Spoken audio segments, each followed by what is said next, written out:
What an absolutely content machine that the Philadelphia Eagles have become. I all you have to do, honest to God, all you have to do is just listen to Fredo Sirianni. But as we always do, we start the show off with Big Sills. Yes, sir, man. Hey, by the way, how many people were in here a couple weeks ago trying to tell me that Saquon Barkley was a better running back than Christian McCaffrey?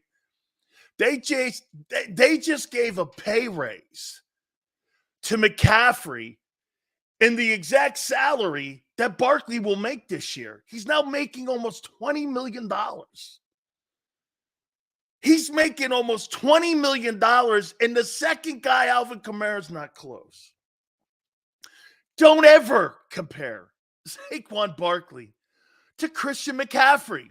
You see, especially in a diminished running back market, when you're paying that guy that money and everyone else is getting no money, it's clear nobody pays that kind of money for a guy who's in the middle of the pack. 20 million bucks. 20. And no, the conversation that we were having with some idiots in here a couple days ago, trying to compare that guy's skill set to McCaffrey's, is ridiculous. Absolutely ridiculous. Angelo Cataldi will be with us at 4:30. Xander, as always, at 3:30. Today is the first day of Fredo Sirianni's mandatory minicamps. Woo! He was at the presser today, and I'm going to give you my takeaways. I'm going to give you my takeaways on what I heard Fredo say today. Okay. Oh, by the way, we have so much on the table today. I saw Devontae address Big Sills, and someone asked a question about his current contract. I don't think a guy should be talking about another man's money. Well, let me put it in proper perspective to you. Devontae Smith is eating cat food compared to what A.J. Brown is eating. He's eating lobster. Okay? Just like the scene out of Straight Outta Compton, Devontae's eating fat burger. And AJ's eating steak and lobster, surf and turf. He's eating surf and turf. Devontae's eating fat burger. How you doing? Hey, everything must be okay. I don't get it, though. Jerry and Easy are eating steak and lobster, surf and turf, and I'm eating fat burger. Oh, man. Holy cow. This guy's eating cat food. Xander's like, it's $19 million. Yeah, but in the land of wide receiverville in the NFL, he's eating cat food, and it's dry cat food. It's not even that buffalo stuff, which is expensive. Trust me when I tell you. Holy cow. He's eating fat burger. Oh, I got to get to. Wait a minute. Let me get to I do want to do this. Here's the money list for wide receivers and how crazy this market has blown up. Jefferson now 35 annually, 110 in guarantees. AJ, 32 million annually, 85 in guarantees. St. Brown, Detroit, 30 million, 77 million in guarantees. Tyreek Hill, what's a new deal? Really? 30 million, 72.2 million guarantees. Jalen Waddle, who came in the same draft with Devontae, 28.5. 65.7 in guarantees. Devontae Adams was going to get a new deal. 28 million, 65.7 in guarantees. Cooper Kupp, 26-7, $75 million in guarantees. Holy shit. Devontae, man. Woo, back in a bus. Oh, my God. Holy cow, man. Anyway, hey, to each his own, man. To each his own. Sil's naming the alpha receivers. I'm naming you the guys who got the big money. Jalen Waddle is an alpha receiver. He's a number 2. He's a number 2 receiver in that offense. He's a number 2. What are you talking about? And they went in the same draft. Holy cow. Reggie goes, this dude obviously holds the almighty dollar catalyst to his life. The NFL life? Yes. Jalen took no pay cut. Mulata took no pay cut. Landon didn't take a pay cut. AJ surely didn't take a pay cut. Hey, let me ask you something here. Prince, thank you, brother. Do you actually believe if the roles were changed with AJ and Devontae that this would be a quiet offseason? What if they gave AJ St. Brown's deal? Or if they gave Devontae St. Brown's deal? What do you think AJ Brown would be doing? You know what? That's why they didn't pay him $35 million.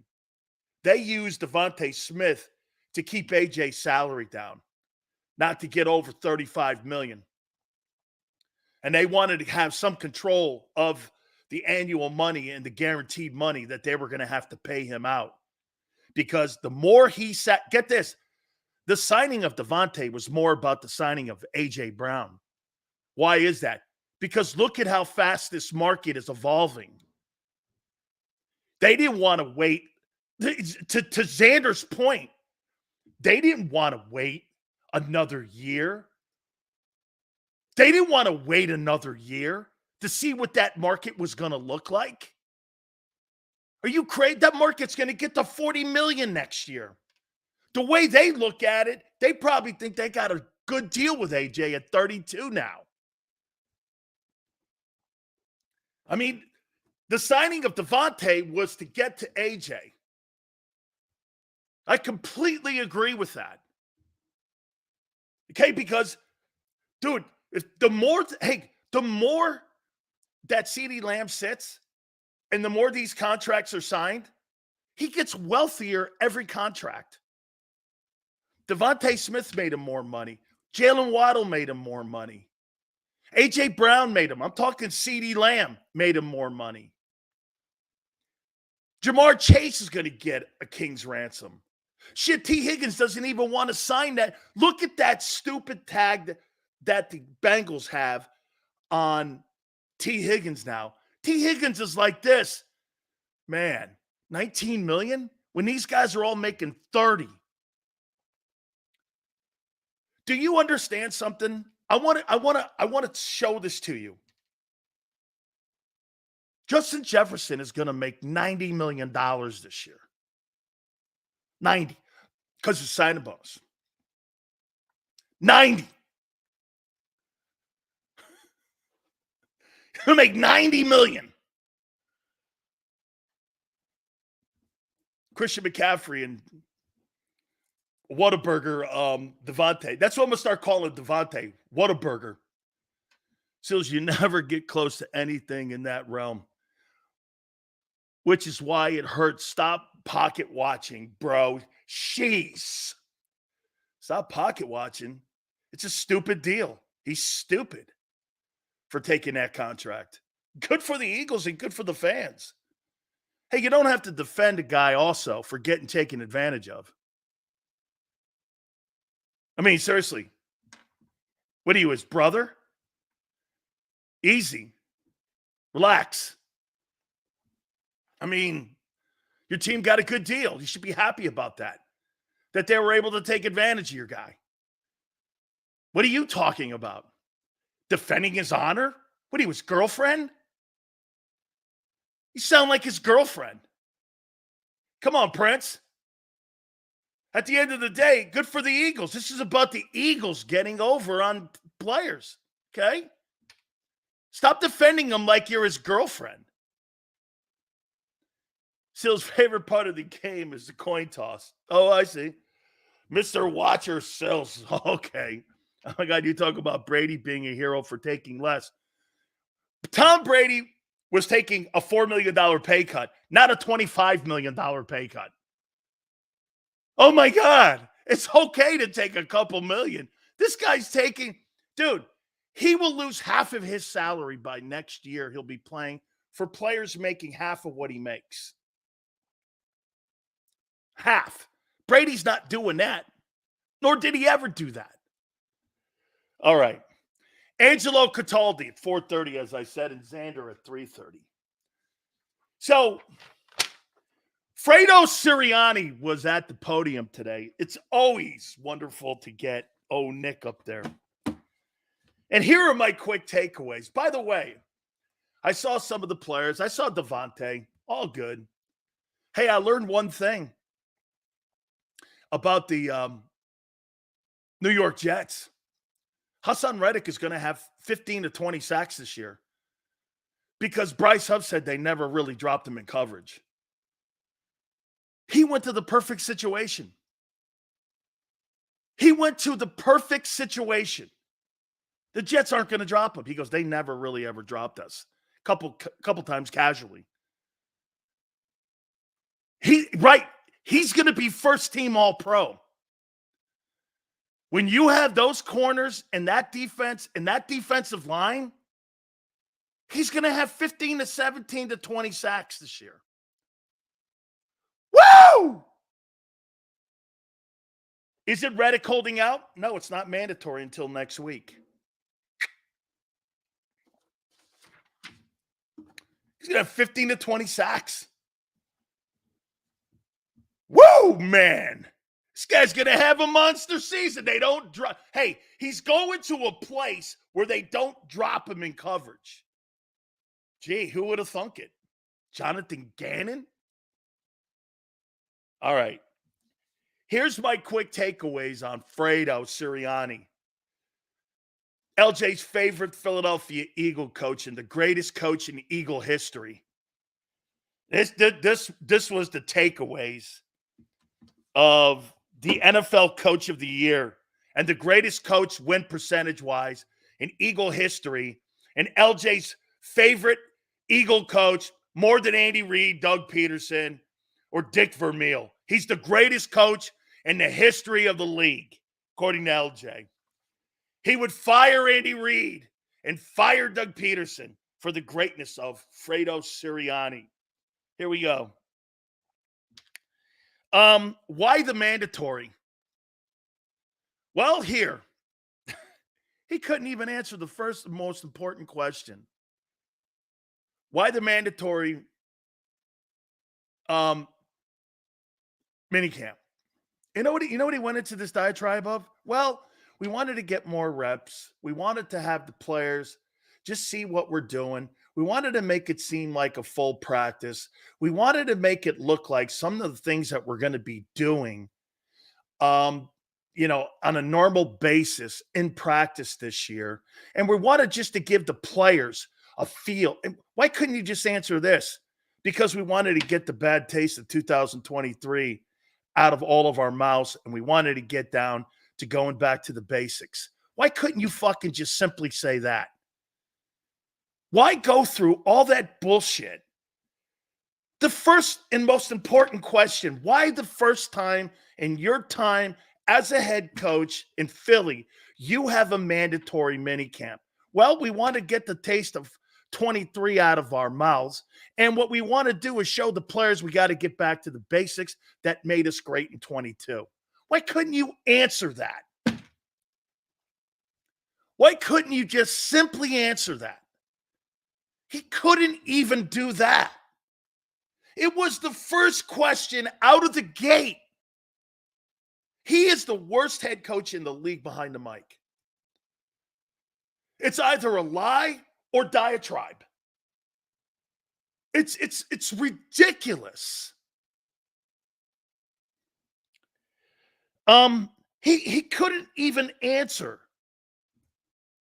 that question out of the gate. Second takeaway. How about the new offense and the old offense meshing? You know, we really like what's going on. We really have a good understanding of like what Kellen wants to do. He really, is bringing some things. You know, we're going to go along and try to put everything together. And and you're like, what in the fuck are you saying? This guy is without a doubt the dumbest person I've ever seen behind a mic named a head coach in that league. He is brutal. He has no understanding on communication skills. If you don't have skills, don't say anything. Stop talking. Hey, Bob Lang, do your fucking job. Good grief. You're hurting your head coach. Every time that guy gets in front of a mic, he should be limited to 10 questions and not in any way lengthy answers. He can't answer questions clearly, and they're all vague. Good night. Asked about A.J. Brown. Well, he's been getting the majority of the targets this offseason so far. He's really working hard. He's doing I don't fucking need to know about A.J. Brown. I need to know about how are you going to get Goddard more involved? How are you going to get wide receiver 3 involved? What's going to be the passing game? And what's the identity of Barkley? We already know through your actions of paying the guy what you think of AJ. You don't have to give me coach talk. You do not. By the way, that's not Mark Holmes. Mark Holmes has a check mark, just so you know. Okay? Dude, when you are at the podium like that, you are supposed to personify your team, not the organization. This guy's a poser. Don't say anything. Fredo was asked about the depth of the team. He loves the depth. We're a tight end. At running back, you're comfortable with your depth at running back.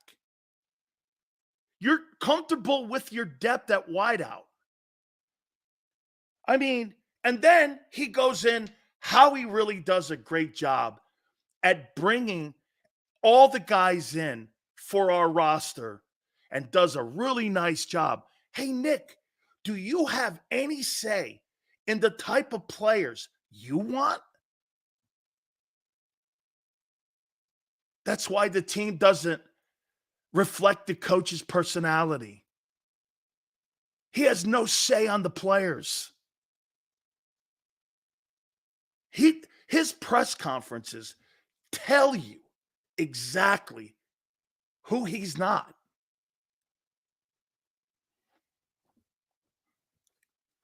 Tells you exactly who he's not.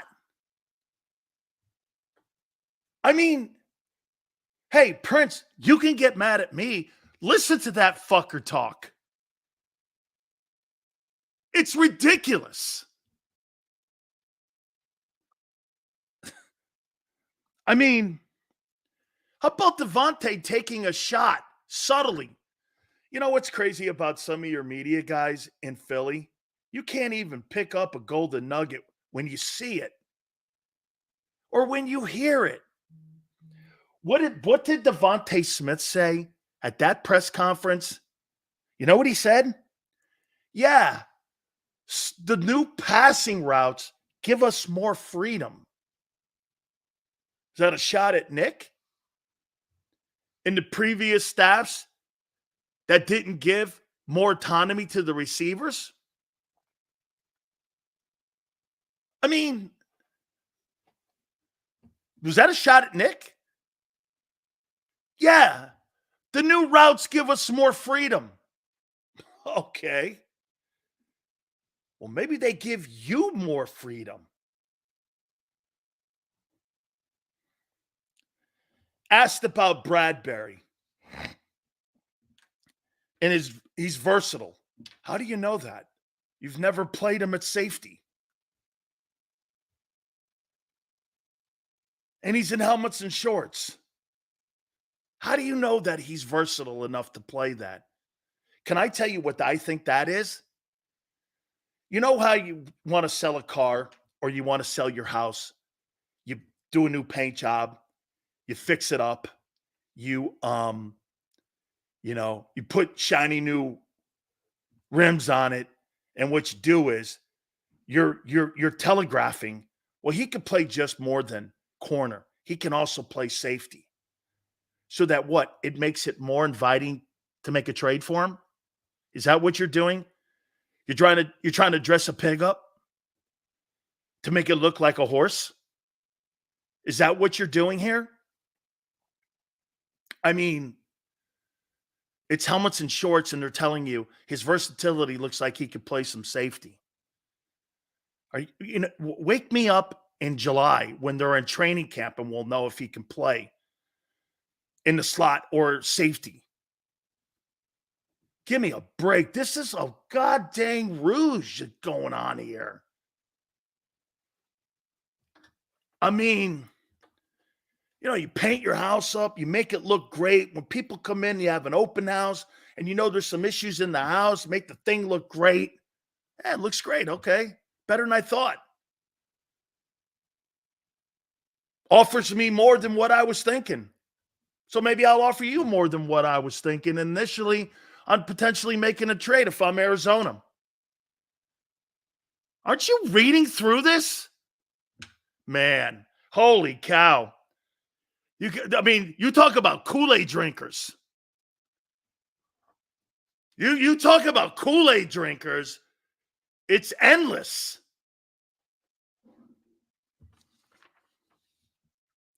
Saquon. He makes people miss. We would have known that was going to be a tackle. We were watching him go through helmets and shorts, but we knew that, he was just looking so elusive out there. And helmets and shorts. He better look elusive. Dude, why do you want to be patted on the back for something you should be dominating anyway and looking good? You don't get credit for OTAs. You only get criticism for OTAs when you're not doing well. They are set up for you, offense, not the defense. This guy talks in circles. Howie on the depth of the lines. This is where I agree. Howie does a nice job of trying to make sure that we're deep in O-line and in D-line. And I agree with that. A little bit, not so much this year on the D-line than in previous years. But really, I'll tell you something that I did take away from Jeff Stoutland that I thought was absolutely imperative that you guys should be hammering more. Who did Jeff Stoutland, Brandon Brooks? He compared Tyler Steen to Brandon Brooks. If I'm not mistaken, Brandon Brooks was a 3-time in a row Pro Bowler. That's quite a compliment. And if he sees the characteristics in Tyler Steen and that Brandon Brooks had, wow. That's fabulous. That's a guy that's not going to go like this. This guy here looks like a super time all-pro and just throw flowers at a guy just to throw flowers at a guy. That's not what that guy does, Jeff Stoutland. So, Brandon Brooks, that's a hell of a compliment. Kudos. So, to me, that means he's making an impression. You know what was funny? Nick was asked about the right guard position. He barely addressed it. Said that Tyler's getting all the reps now. And Tyler, I'm wondering how much you're involved in this because he wasn't as raving as Stoutland was. He was more like an overview. Like, yeah, he's getting the reps. We're pretty cool with the depth. We drafted him for a reason. Jeff Stoutland compared him to a Pro Bowler. This guy's comparing him to another dude on the depth chart. I don't know. It just didn't seem like they were on the same conversation or wavelength when it came to your right guard position. Nick's offensive philosophy made Johnson appear foolish, leading to the players changing plays. It seems like Nick struggles to devise a scheme for the blitz, which is why he didn't know how to fix it. Amen, Prince. Amen. Okay? Amen. Amen, for sure. I tell you what, I was really impressed with what Jeff Stoutland said about your right guard position. You should take that away. And by the way, I want to walk back on something with James Bradbury. I'm not saying he can't play a safety position. I absolutely not saying that. I am absolutely not saying that. Okay? No way. I'm just saying you're talking about a seasoned pro who's never played safety, who was cut 2 years ago by the Giants. And you're going to try to tell me that you think that you're going to shine that up so somebody's going to want to be more intrigued on making a trade for you with a guy making $11 million? You might pump the brakes on that. People aren't that stupid. They'll wait for you to cut them because that's what teams are doing right now. Do you know how many teams are going to pounce on James Bradbury? James Bradbury on my team at $11 million, not a chance. James Bradbury on my team for $4 million, absolutely all night long. Absolutely all night long. No question. I have no problem with that. 11 million, complete problem with it. Complete problem. Guys, please hit the like button. We're going to try to get to 200 again. You guys have been fantastic. So again, this guy's the worst head coach I've ever seen at the mic. He's the worst coach in Philadelphia. He's the worst coach in Philadelphia Eagles history in front of the mic as the head coach in my lifetime. And that includes Rich Kotite. I've never seen anything like it. He's awful. That's the worst coach I've ever seen. You know why? Shut up. Nick, reporters don't deserve an answer. They deserve a response. You don't have to give them the answer they want or to try for you to make something up. You don't owe them shit. You owe them the respect of a response. Not answering that.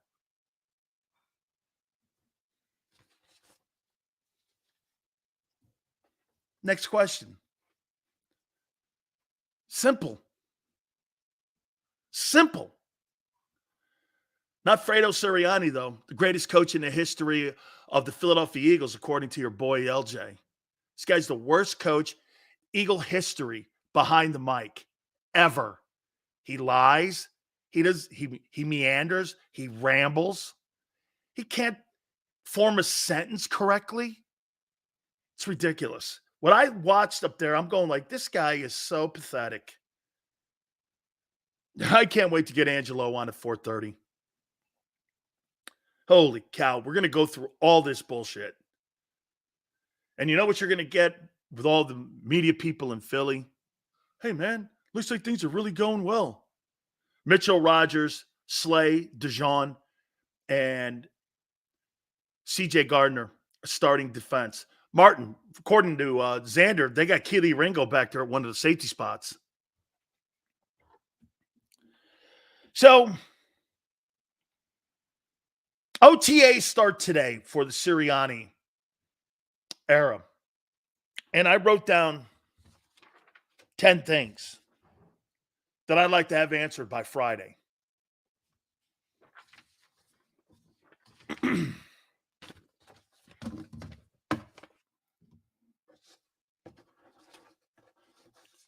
Or how about this? Maybe not answered, at least addressed. Okay? Here we are. We're June 4th.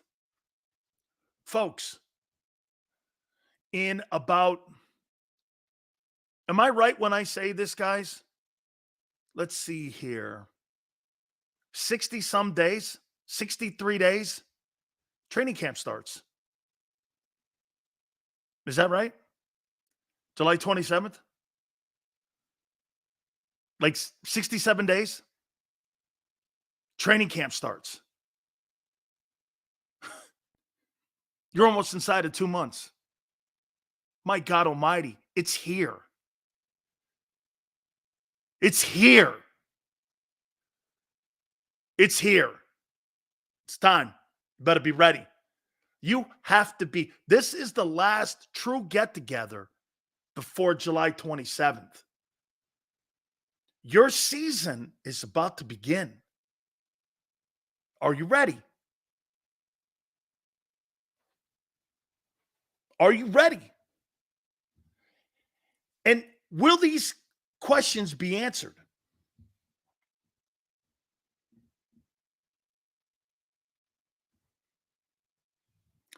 Senor says, someone asked Nick who looks good at wide receiver. He named all the wide receivers and said the same bullshit he said about Quez Watkins last year. Yeah, he said Watkins was the MVP of the camp last year. Watkins is having the best camp out of anyone. Quez had 142 yards in 2023. Senor, man, good for you. Good for you. You're looking for, you're looking for results, not just some guy talking behind a mic. Absolutely, man. Sills, do we have depth in the secondary? It's untapped depth, Kyle. Kyle, like I've said to you before about your back end and your defense, I'm going to make a point to you during the show here too about that. I think you got untapped potential there. I don't know if it's depth. I have no idea if it's depth. I just know it's untapped potential.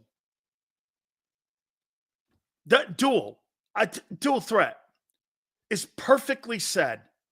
Nick is pointless to listen to. It's pointless. It has no meaning to it. That is so frustrating. And get this, the media people don't call them out on it. Said the same shit last year. Damn, dogs. It's a revolving door of bullshit. Look, you're right. I sound like I'm Debbie Downer here. But dude, you know when a coach is lying to you. It's the only reason that people aren't going crazy in the locker room now because there's no game Sunday. Would you rather have Siri Liar or Zimmer as coach? Jesus criminy. 304? I guess Mike. Mike's not horrible. He wasn't horrible in Minnesota. He wasn't. Mike just doesn't know how to coach offensive people. Mike, or 304, Mike's problem is this. Why would you have an adversarial relationship with your starting quarterback the way that him and Cousins had that argument and they had back and forths with the way the offense should go? Why would you do that? Why would you get in the way of that? And Mike got in the way of that success up there that they could have had more of. Okay? Look, it's been bad. Ringo at safety is great. How do you know that? How do you know that Ringo at safety is great? Now, I will say this. So you said this, okay? You said this. Picking. That just shows you what I think of your coach. I don't think Zimmer's a great head coach. I don't. But I think your guy is unqualified to be a head coach. He's unqualified. I mean, so let's get this thing on here on Bradbury. So Keely Ringo, Xander told me, Keely Ringo is now like at one of the safety spots. So you're going to give reps to Bradbury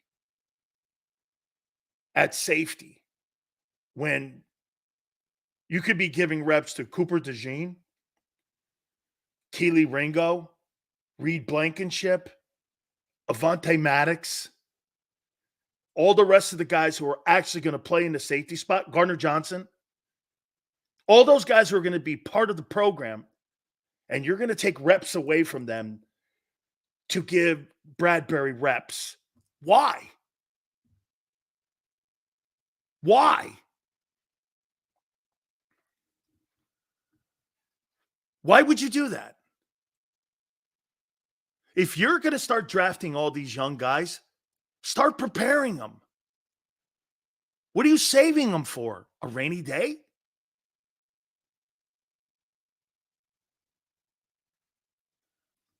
I don't get it. Well, we're going to play him at safety. Why? How many people really believe that James Bradbury is going to play safety for the Eagles at any time in 24? One down. One down.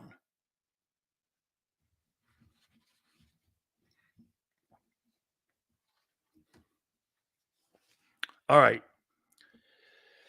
Big Sills would like to see these Eagle questions answered by the end of the Sirianni mandatory minicamp. Some of the things that I'd like to see. All right. How will the offense improve with DeMore and Sirianni? What is this thing going to look like? What's going to be your identity? Is it Nick? Is it Kellen? I like the way Kellen has brought something to the offense. And I said to him, and I'm paraphrasing, hey, I really like that. Then we'll go back and remember something too that Devontae said at his presser. He said it's more about terminology. So are they doing the same shit they did last year, but just adding? Or is it a new offense and keeping some of the old? I'm confused on that one. So is it a new offense? Or is it the old offense with some new wrinkles to it? Motion. What is it? Because the way the head coach talked and the way Devontae Smith talked, I didn't get it's a brand new offense. Because even Devontae said, football's football. It's more about terminology. Okay? And he goes, just some of the old stuff sticking, or some of the new stuff sticking. So we'll get there with some of the new stuff. What's happened is here. I'll tell you why that thing has looked shitty with the quarterback play. I already know now. They're doing a lot of the old stuff and adding the new stuff, and it doesn't mesh. And they're confused.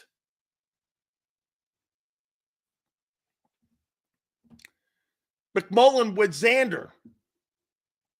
What Kerr said it's going to take more time. There it is. You had the coach, the player, reporters, two of them, McMullen and Kerr, saying the same exact things that the players and the coach said today. And same shit I've been telling you for 3 months. Not me. This ain't a new offense. This is the 23 offense with more bells and whistles. That was my takeaway. You're going to see a little more motion, and they're still figuring out terminology on some of the new implemented plays. JM goes, not a chance. They fucking said it, dude. They said it.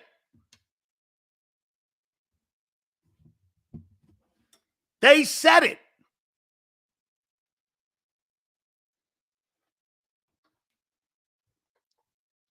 I heard Devontae say it. I heard Nick say it.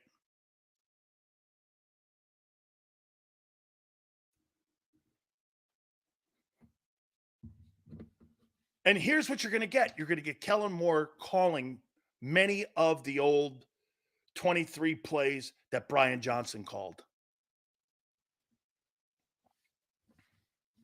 That's right, James. They do it every day. They try to shoot the messenger. All you got to do is go back and listen. I did. I'm skewing what he said.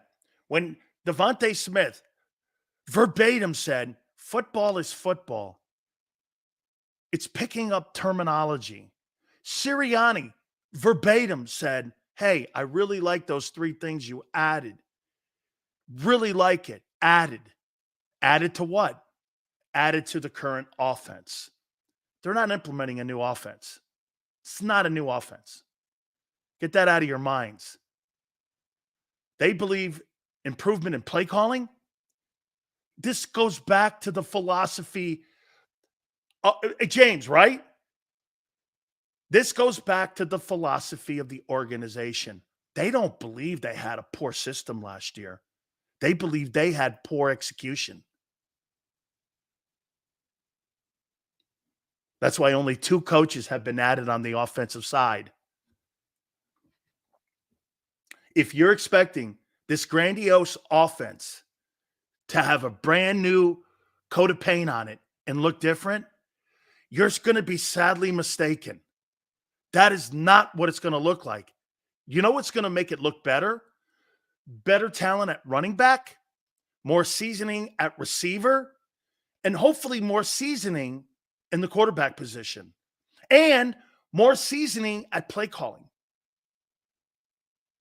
That team does not believe that they made a mistake in how they approach games on Sunday. They believe they made a mistake in personnel hirings. That's a contrast in what many of you thought Kellen Moore was going to do. You thought Kellen Moore was going to come in here and change the offense. He's adding to the offense. That's my takeaway. Listening to coaches and coaches who I've listened to for over 30 years, that's how they talk. This is not a new game plan. This is not going to be a new offense. They're going to motion. Let me tell you something about motion. Motion has nothing to do with play calling. It's a disguise. It's a decoy. You're going to add more decoys to the offense. You're going to dress it up.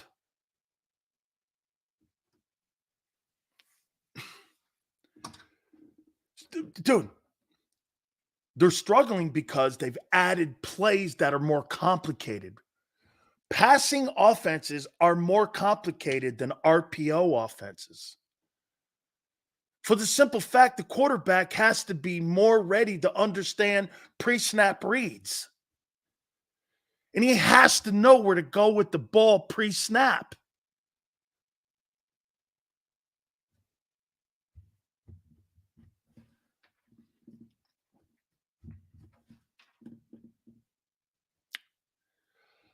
Oof.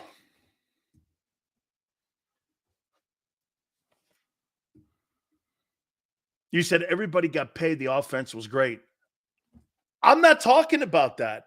I'm talking about what your expectations on a new offense are. Right. That's why they're not changing it. They're trying to help Hurts.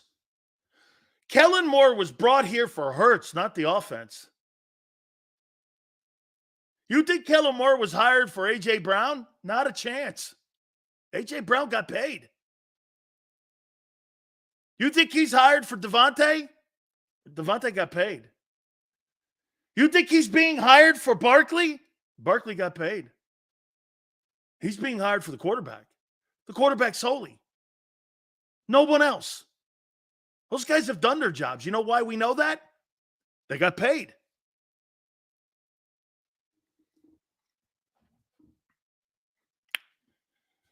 If you're expecting a new offense,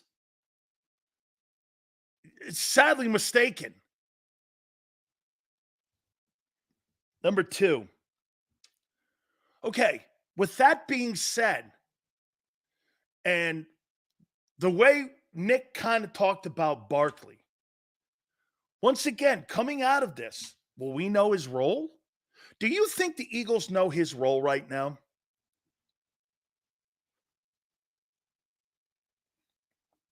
More importantly, how is he going to work with Jalen Hurts? How significant on the tree of life on a series is Barkley? Is AJ the number one priority on a series? Is Devontae? Is Barkley? Is it by situational play calling? Situational play calling means, is that more in Kellen's hands or more in Jalen's hands? You see, you have to understand something. The more that you put the game in Jalen's hands, the more you take it out of the coach's hands, which means he has to be smart on pre-snap reads. Do we run it here? How many games did you watch Brady go for 154 yards and win a Super Bowl, turn around and throw for 500 yards and win a Super Bowl? That's what Jalen Hurts has to be. Some games is 90 yards passing. Some games it's 400 yards passing. It's not about just putting your numbers up like they did a year ago. Motion will make our offense is less predictable. That's if the quarterback knows where to go with the ball, Nick. Yeah. Hey, Nick, you can run all the motion you want. You're running to the same places. You see through that as a defense. Because you know why? You'll start setting trends up. The motion means nothing. Don't be fooled by the motion. It'll take 3 games to figure that motion out if they don't utilize the motion.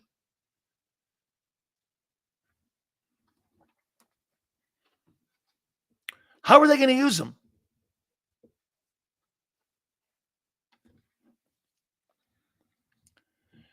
You know, I hate bringing this topic up because this is an ever-ending.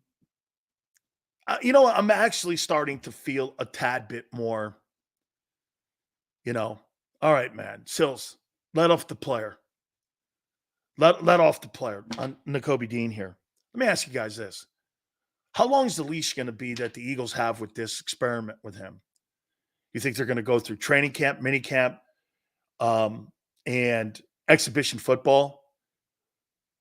Do you think they're going to look at him and know by September 6th when they play the Packers what he is or who he is?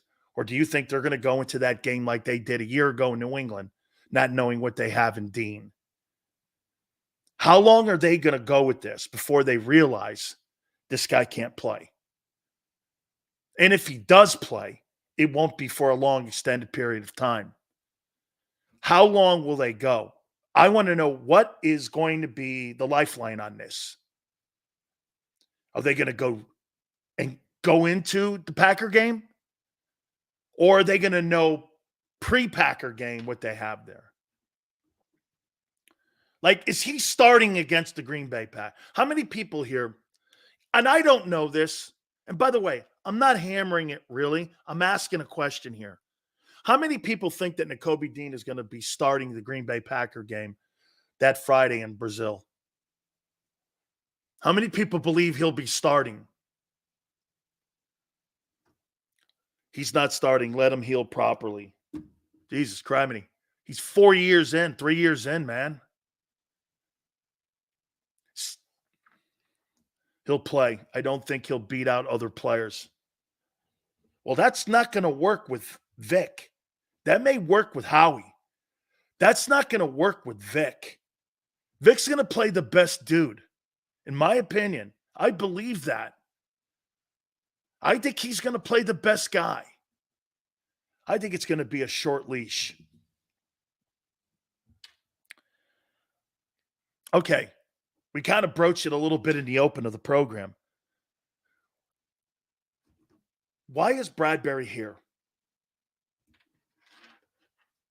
What is the point? To try to get a 7th rounder? What are you doing with him? What's the purpose of it? Are you that insecure about your rookies and your youth in this? Can I tell you this? There's only one reason why James Bradbury's here. Let me hear what you guys think. Why James Bradbury's here? Nobody. Birds 365, WIP, The Fanatic, The Inquirer. No one will say it. Say it. Why is James Bradbury here? Hoping to trade him? For what? A 7th rounder? Say it. They don't want to eat the debt. It's 4.3. It's not the 11. Because he has a contract to be there. You won't say it. They're not sure what they have at corner. Rightfully so.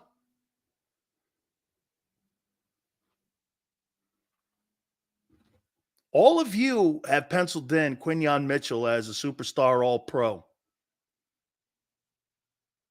The Eagles don't think that. Or they'd fire him.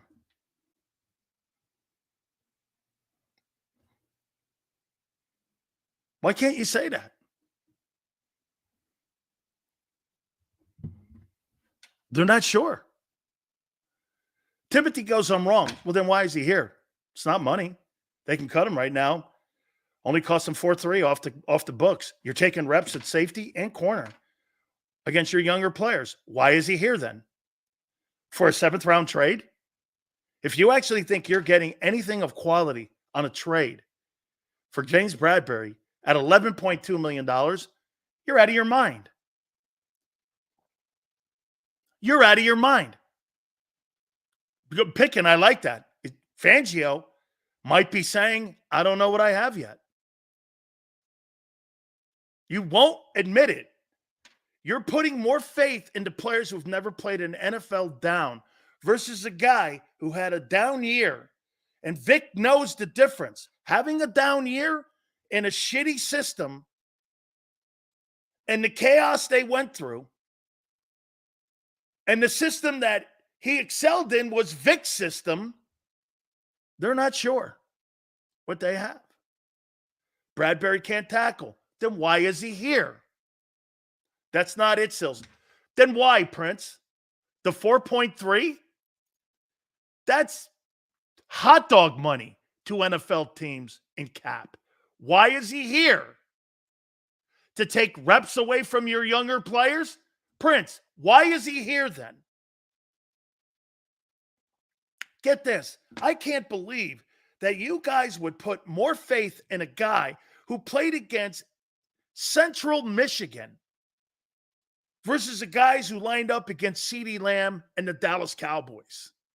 You're kidding yourselves. You're out of your minds.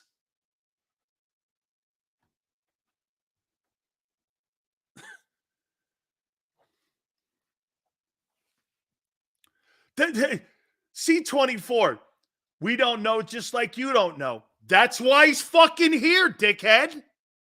Exactly. So wait a minute. You got a guy going through minicamp. You know, there's players that have been lost. I'm not suggesting Rodgers is star. I'm not suggesting. Why is he here? And it's not the money.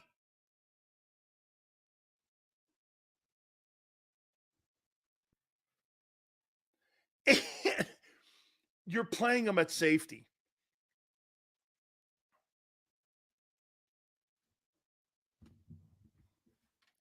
They're not sure.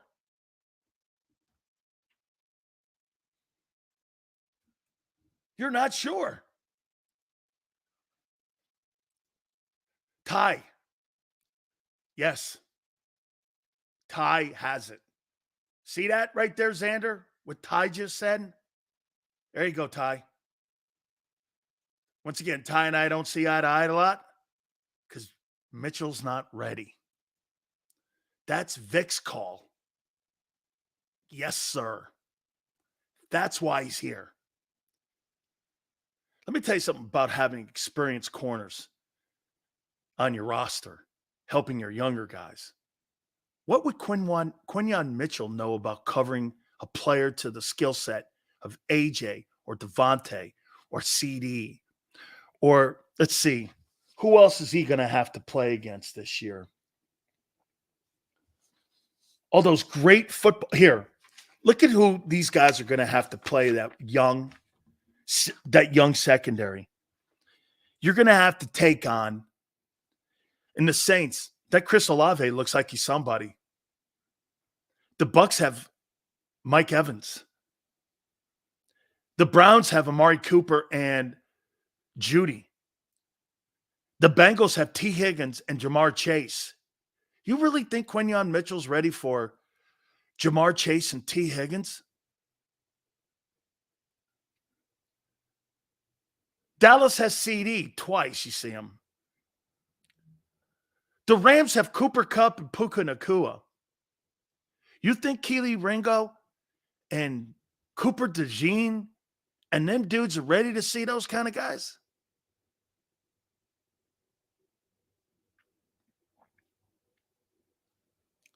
How about Washington twice?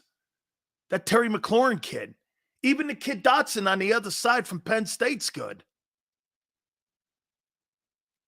I mean, you're out of your mind if you think that decision on getting rid of Bradbury's that easy. I'm not. By the way, do I think no, I don't.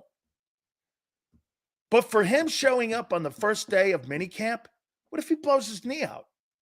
The whole thing then is you've got to eat that contract and you got to pay him. If he gets hurt because he's a vested veteran, you pay him that 11. He blows his knee out in 7-on-7. You pay him 11 too. That's in the CBA. Why would you risk that?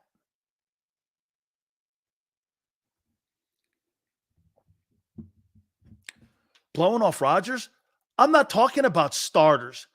I'm talking about why he's here.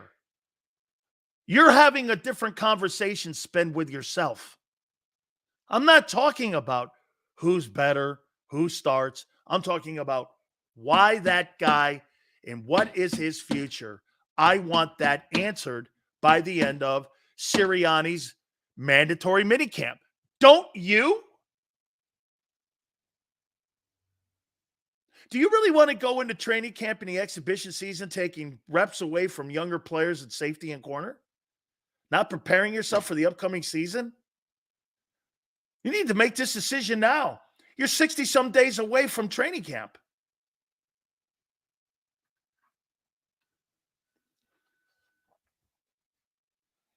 It's an interesting point. I figured they'd bring Bradbury in, but have him stand on the sideline. Him taking reps could very well mean they are thinking of him as insurance. Slagger, right. Slagger. You know what Slagger, do you remember what they did with Deshaun Watson when he was so-called that pseudo-suspension thing? Do you remember when he was in Houston what they did? He was on the roster and they never practiced him because they didn't want to hurt his trade value in case he stumbled and blew his knee out walking to the water fountain. But he had to be on the field. Do you understand? He was never suspended in Houston. He was suspended in Cleveland when he got that deal.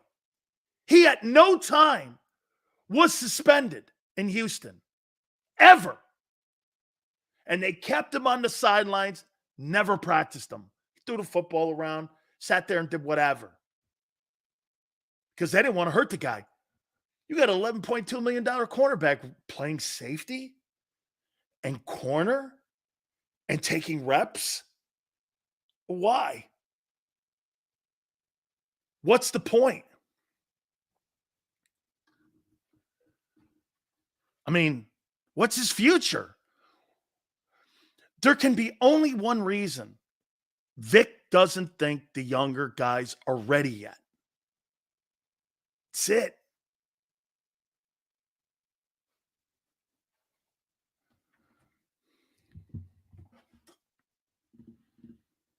Who knows? Who cares? Again, part of the process. And again, you see Eagle fan? Eagle fan just I put Mitchell in there. He's an all-pro. I guarantee you that guy's going to go through some, like every other corner. Oh, and I'm going to show you something here. Let me do this. I'm going to stop at 2 here. I'm going to, I'm at 4. Let me show you something here. PFF ranked the top corners, top 35 corners in the league. These are the top 35 corners. Sauce Gardner, New York Jets. And by the way, number 2, the guy I begged the Eagles to draft on draft day 2 years ago, Trent McDuffie's number 2. Remember what you guys all told me? He's too small. He's not good. Sills, you're out of your mind. I said that was my number 1 pick when you had 3 first rounders that year. I said you should take this kid. This kid looks like he's a lockdown corner. Now he's graded as the second best corner in pro football. How would that look in your secondary right now? You guys told me he was too small, played at Washington, this and that. That was one of my little kind of hooks on him, was that, hey, he's out in the Pac-12. I don't know. Okay?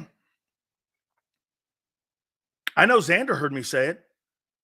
I wanted Trent McDuffie and that kid Lloyd, who the Jags have, to be your draft picks.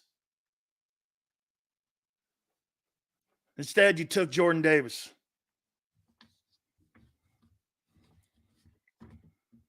Jordan Davis or Trent McDuffie. Pick one. Number 3, 49ers. Charvarius Ward, San Francisco 49ers is 3. Patrick Surtain, Denver, 4. Number 5 is Jalen Johnson, Chicago. Number 6 is Jalen Ramsey, Miami. Number 6. Number 7 is Alexander from Green Bay. Number 8 is Kendall Fuller, Miami. Isn't it funny that the Miami Dolphins, according to Pro Football Focus, have a tandem of corners in the top 10? And both these guys hate Vic Fangio. You think there's anything to that? That Kendall Fuller and Jalen Ramsey, who are ranked 7th, 6th, and 8th, hate Vic Fangio and thought his defenses were outdated.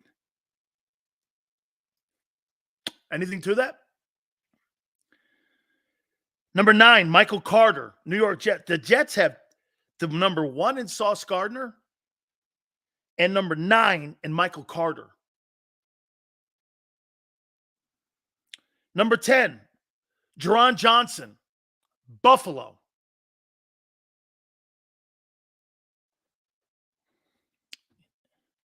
By the way, you know where Slay's ranked? Out of 32? 28th. According to Pro Football Focus, Darius Slay's the 28th ranked corner, and that's your cornerback number 1. Stephon Gilmore has a higher grade at 23, and he's not even on the Cowboys. So, you asked the question why James Bradberry is still in Philly. That's why. He's still in Philly because they quite don't know what they have. James Bradberry ain't going to be on no top 32 corners in the league. Arthur's Eagles have the best secondary in the league. Not according to the NFL people. They have one of the worst. And by the way, I think it's got a high ceiling, but just like the Eagles. That's why they didn't fire Bradberry. And you hear Nick talking about him. Hey, he's a pro. You know, he does what he's told. He's always prepared. We really love him here. I was like, what? Okay. It's a far cry for a guy you're going to cut. Hey, we really like him. You know, he shows up, constant communication with him. You know, he was talking to Vic a lot. No, man, he's ready to go. He's going to be playing some safety today. We're going to move him around a lot. We're going to look at his versatility. He's really a versatile athlete, and he's a really great athlete. Does that sound like a guy they're going to cut? Always prepared. Does that sound like a guy they're going to cut?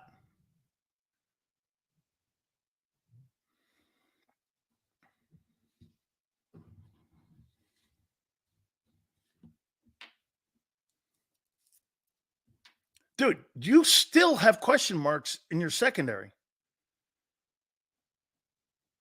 Until you validate it. Here. I'm going to use a line from Keith Byers. It looks good now when you put the depth chart on the chalkboard.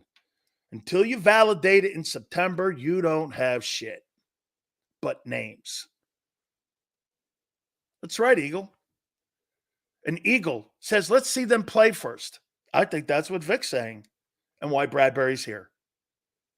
Let's see him play first. Like, it wouldn't shock me if Bradberry's cut during training camp. Because they feel more comfortable. I think they're going to go into training camp with him.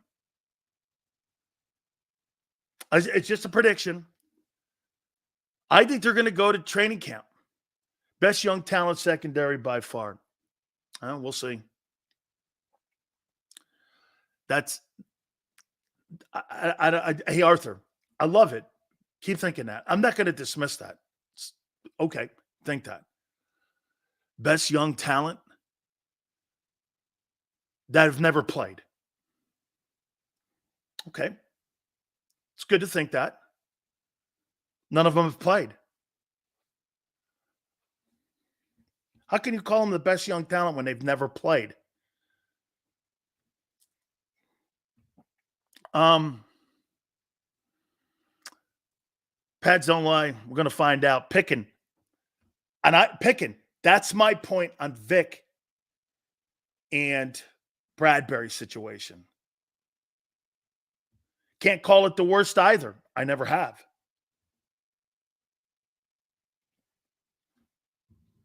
Well, last year's performance at corner and last year's performance on who you were a year ago, you were the worst. You were 31st last year in pass defense. You were worst. Now you've added pieces that we have an unknown to. Sills, what is Carter's ceiling this year? I'd like to see him around 8 to 10 sacks, 60 tackles. And you know what else too, Trey? I'd like to see him have the same energy in game 1 against the Packers as in week 18 versus the Giants. Okay? That's what I would like to see out of him. Okay? That's what I'd like to see. Same energy. Somewhere in there. Number 5. Here it goes along with the secondary again. How long? Did I hear Xander and Jeff Kerr, and by the way, Xander will join us at the bottom of the hour. Did I hear those guys talking about this back end of the defense this year? I added this. How long do you think it's going to take for communication to be on the same page with rookies, first-year guys who've never played, guys who may not even be there? How long do you think that communication is going to take? 2 weeks? 3 weeks? 4 weeks? How long is that going to take? Dave says it's going to take 7 weeks to have everybody on the same page, where last year they were never on the same page.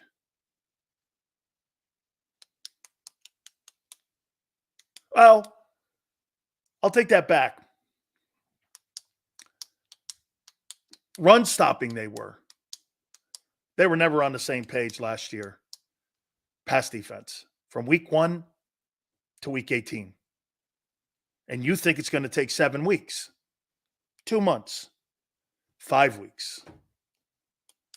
And last year, they didn't get it done in 18 weeks. But you think your secondary is going to figure it out in 2 months.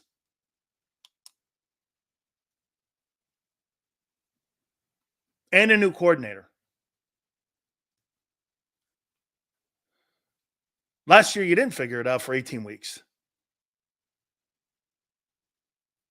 18 weeks, you couldn't figure out your pass defense. And you think it's going to take you 2 weeks to figure it out.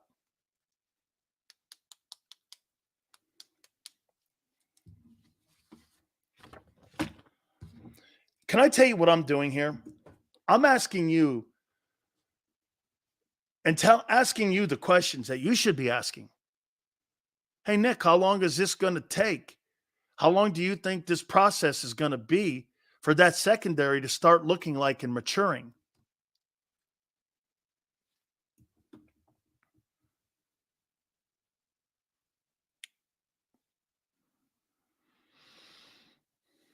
Okay. I'm going to make a comment here, and I want you to tell me, and I'll give this to you if you think I'm crazy. Okay? I'm going to ask you this. Guys, do you remember that comment? Some of you maybe not here. Players were not held accountable last year. Okay? Martin? OTAs now, mandatory minicamp. I wish Nick had just said that. Hey, it's funny, Martin. How come you can say that and Nick can't when asked the question, why the minicamp? We're going to hold players accountable. Why can't he say that? Martin, why do you think Nick can't do what you just did? Because we're going to hold people accountable more. And we're going to get back to basics. Instead of telling me we want everyone to feel like what we're going to do for the regular season. We're going to have practices. We're going to – I didn't even know where he was going. Honest to God, it was so embarrassing. Martin, why can't he just answer a question like you asked and you answered that question? Why not that one? Because that's a great comment, Martin. That's a great comment. Okay, guys, call me crazy. This is a Sileo special. Last year, what was that number you guys threw at me? A.J. Brown had 158 targets last year, and CeeDee Lamb had 181. Can I make a suggestion to Kellen Moore and Nick? I'd like to see A.J. Brown more in the slot. Play him over there a little bit. Let's get some reps over there. Can you imagine a linebacker trying to cover him or some edge guy? Him going across the middle? Would that not help the passing game if he was in the slot? going across the middle with that size and that after his yak, when he gets the ball, how dominant he is. You have lesser players. You have lesser talented players covering the slot than you do at corner. Like, look at the Jets. The Jets have two of the best corners in the league. Put a mismatch up there and put AJ in the slot a little more. Look, I'm not saying take him off of the numbers. He's been sensational and he's been paid off the numbers. But would 7 targets hurt the Eagles? Okay, wouldn't that also make a difference in game planning? Okay, I mean, I'd like to see him in more situations where he's more of a mismatch. Like I said, he's so dominant out there on the numbers, but you take a little predictability away. Okay? And I mean, you're moving them around. You're moving your best offensive player. You're moving your best offensive player in positions of mismatches. That's right, Kyle. Why not drop him in the slot? 5 targets. Just to make the defense go, shit. You got to change strength when he sees that. Bro, if I saw A.J. Brown in the slot and I sent Barkley out wide on the numbers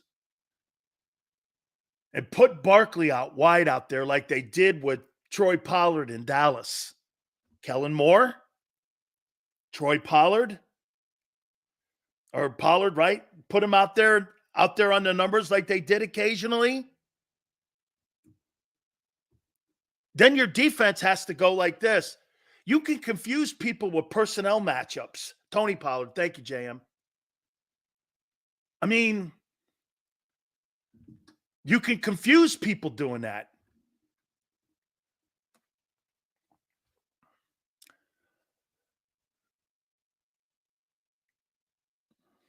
So, and it helps you also here. If Goddard goes down, you're not relying on just the numbers. You get them in just a couple. I'm not talking about high volume. I'm just talking moving them around. I mean, I can't believe that in the last 2 years they haven't done that. Why wouldn't you have? Why couldn't you have been more creative on creating more mismatches, more matchup problems? Just doesn't make sense. You're paying the guy $32 million. Use him. And don't just throw targets to him. I'm not saying you use him like Debo. But, dude, get this. Do you agree? His 5 targets out of the slot will make a defense do this. Holy shit. He's in the slot now? And you got a guy in there who's one of the worst linebackers in the country or in the NFL having to try to stay with him. Never happened. Be pitch and catch across the middle. Bang, bang, bang. And what happens then? Then Devontae's running down the sidelines on a post. Whew. Or you got Barkley flanking out in a back screen up the sidelines. You push the entire secondary back with that. Why haven't they done that? I mean, we all agree A.J. Brown's a weapon, right? Well, use him as one.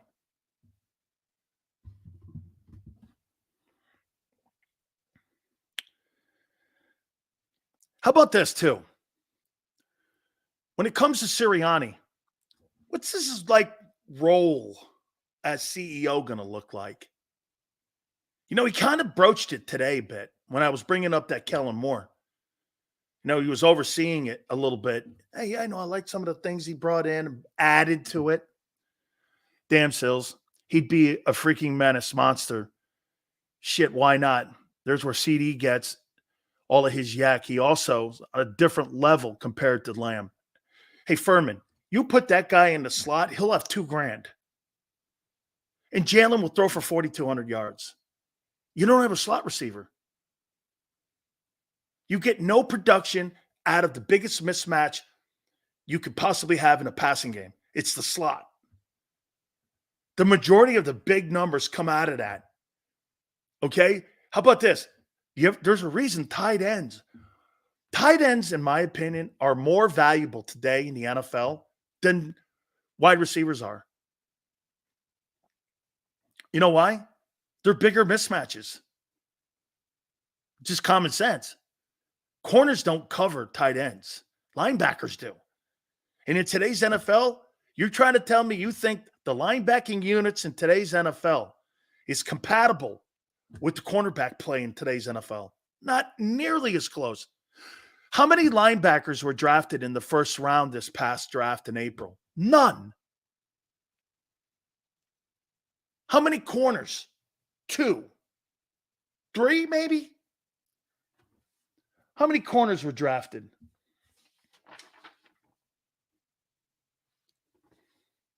Nate Wiggins, 3. 0 linebackers. What's that tell you? It's not a high volume quality position. That's why tight ends, when you have a great tight end in your offense is effective and dynamic. That's why Kansas City, that's why Andy Reid has always been a big tight end guy, even in Philly. He's never a wide receiver guy. You know what? I'll tell you this. I'll make a point to you. I think probably Andy Reid hated T.O. on his offense as much as McNabb hated him in his offense. When has Andy Reid ever had a big-time wide receiver? And he's had Owens and Tyreek Hill, and he dumped both of them. You think there's any coincidence to that? He's had 2 Hall of Famers, one already in, one with Hall of Fame talent, and he moved off them. And he moved off of Tyreek Hill in his prime.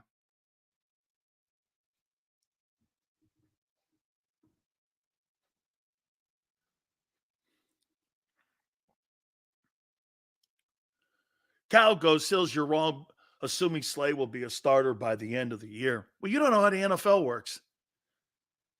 So wait a minute, Kyle, did you think James Bradbury should have been benched last year? Kyle, do you think he should have been benched? James Bradbury. Kyle, do you think he should have been benched? Why wasn't he? Why wasn't he?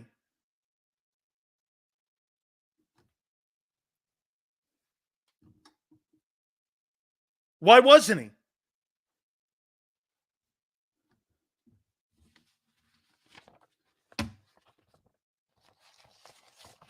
Why wasn't he benched?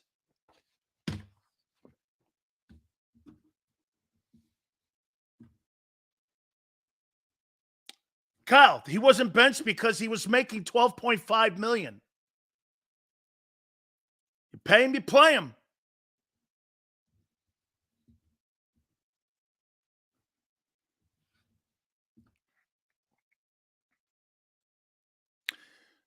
Do you think Hurts has to look better during these next 3 days than Pickett?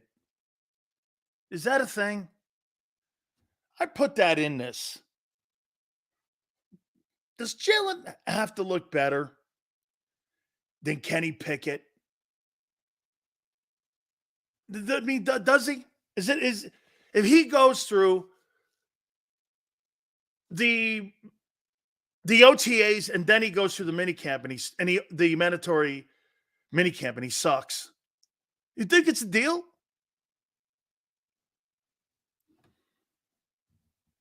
Something to think about.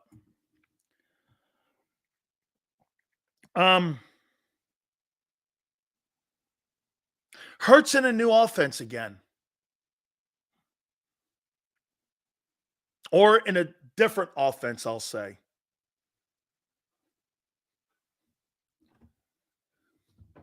Right?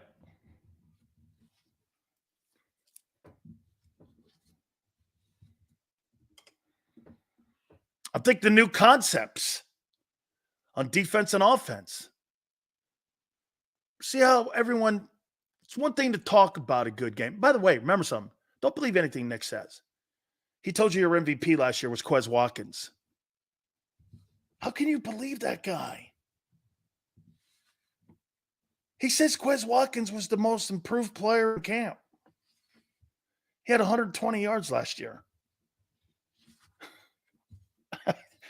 My God. I mean, you know, I hate to rein and ring it in and roll it in and reel it in here for you. But that guy was the same guy talking to you about Quez Watkins. Looks like an elite receiver.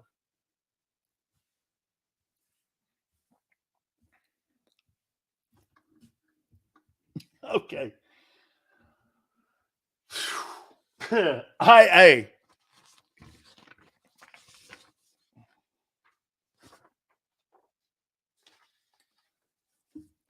Oh, by the way, real quick, I heard Xander say it today before we bring him on. So it's official. Kelsey and Fletcher are gone. Damn. I was really hoping that homie would both of them would maybe go, you know, hey, guess what though, man? I don't know how the paperwork, if that's like finality or anything. Can you rip that shit up and just go, you know what? Cam goes down. You need me, I'm back in. I mean, I don't know. Gronk did it. Gronk filed paper. No, I don't think Gronk ever did file when he was working at Fox. I don't think he ever did. I don't know how I don't remember how that worked because he did get out of New England to go down to Tampa.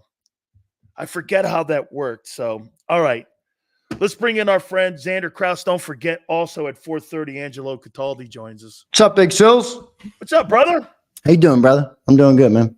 Nice day out. I liked what you said about the coaches. Before we get into Nick, about the assistant coaches and how they were talking, you know, and especially Clint Hurt, and how those guys were going to, you know, it looks like there's going to be some accountability in there. But today, the players were there, and they were talking to a couple of players, and then Nick got up to the podium. Now, I'm going to read you some of the things and some of the takeaways that we heard here from them. But before I do that, after these OTAs by Friday, what's the biggest question you want answered? A lot of questions on this team right now. For me, it's regarding Jalen Hurts because I think the team goes as far as he goes. But I don't know how many answers we're gonna get on that right now, right? But I guess in terms of what we can learn from this type of offseason, the cornerback room is interesting because Bradbury's back. They moved him to safety today, which I don't know why. I don't know because even if they wanted to trade him, does that increase his trade value? I don't think so. When you move a 30-year-old dude to safety like that, so I don't know. Maybe they want him to be there because they get that. That's a shoddy position too. The safety, the safety is more shoddy than the cornerbacks right now. But corner's interesting. Apparently, Keely Ringo had a big day, and he's a guy I think that's very slept on. He's a highly talented guy. He was a little young coming into the league, 20 years old when he was drafted. So 21 now. Apparently looks really good at practice today. I think some clarity in the defensive back would be good, and I guess linebacker, right? I mean, those are the two big ones for me. But John's been harping on the offense, on the integration of the offense, on the communication. Doug Nussmeier spoke yesterday. He emphasized that as well. So a lot of questions, though. A lot of questions. I mean, look, everybody gets hopped up on the offseason. I do too.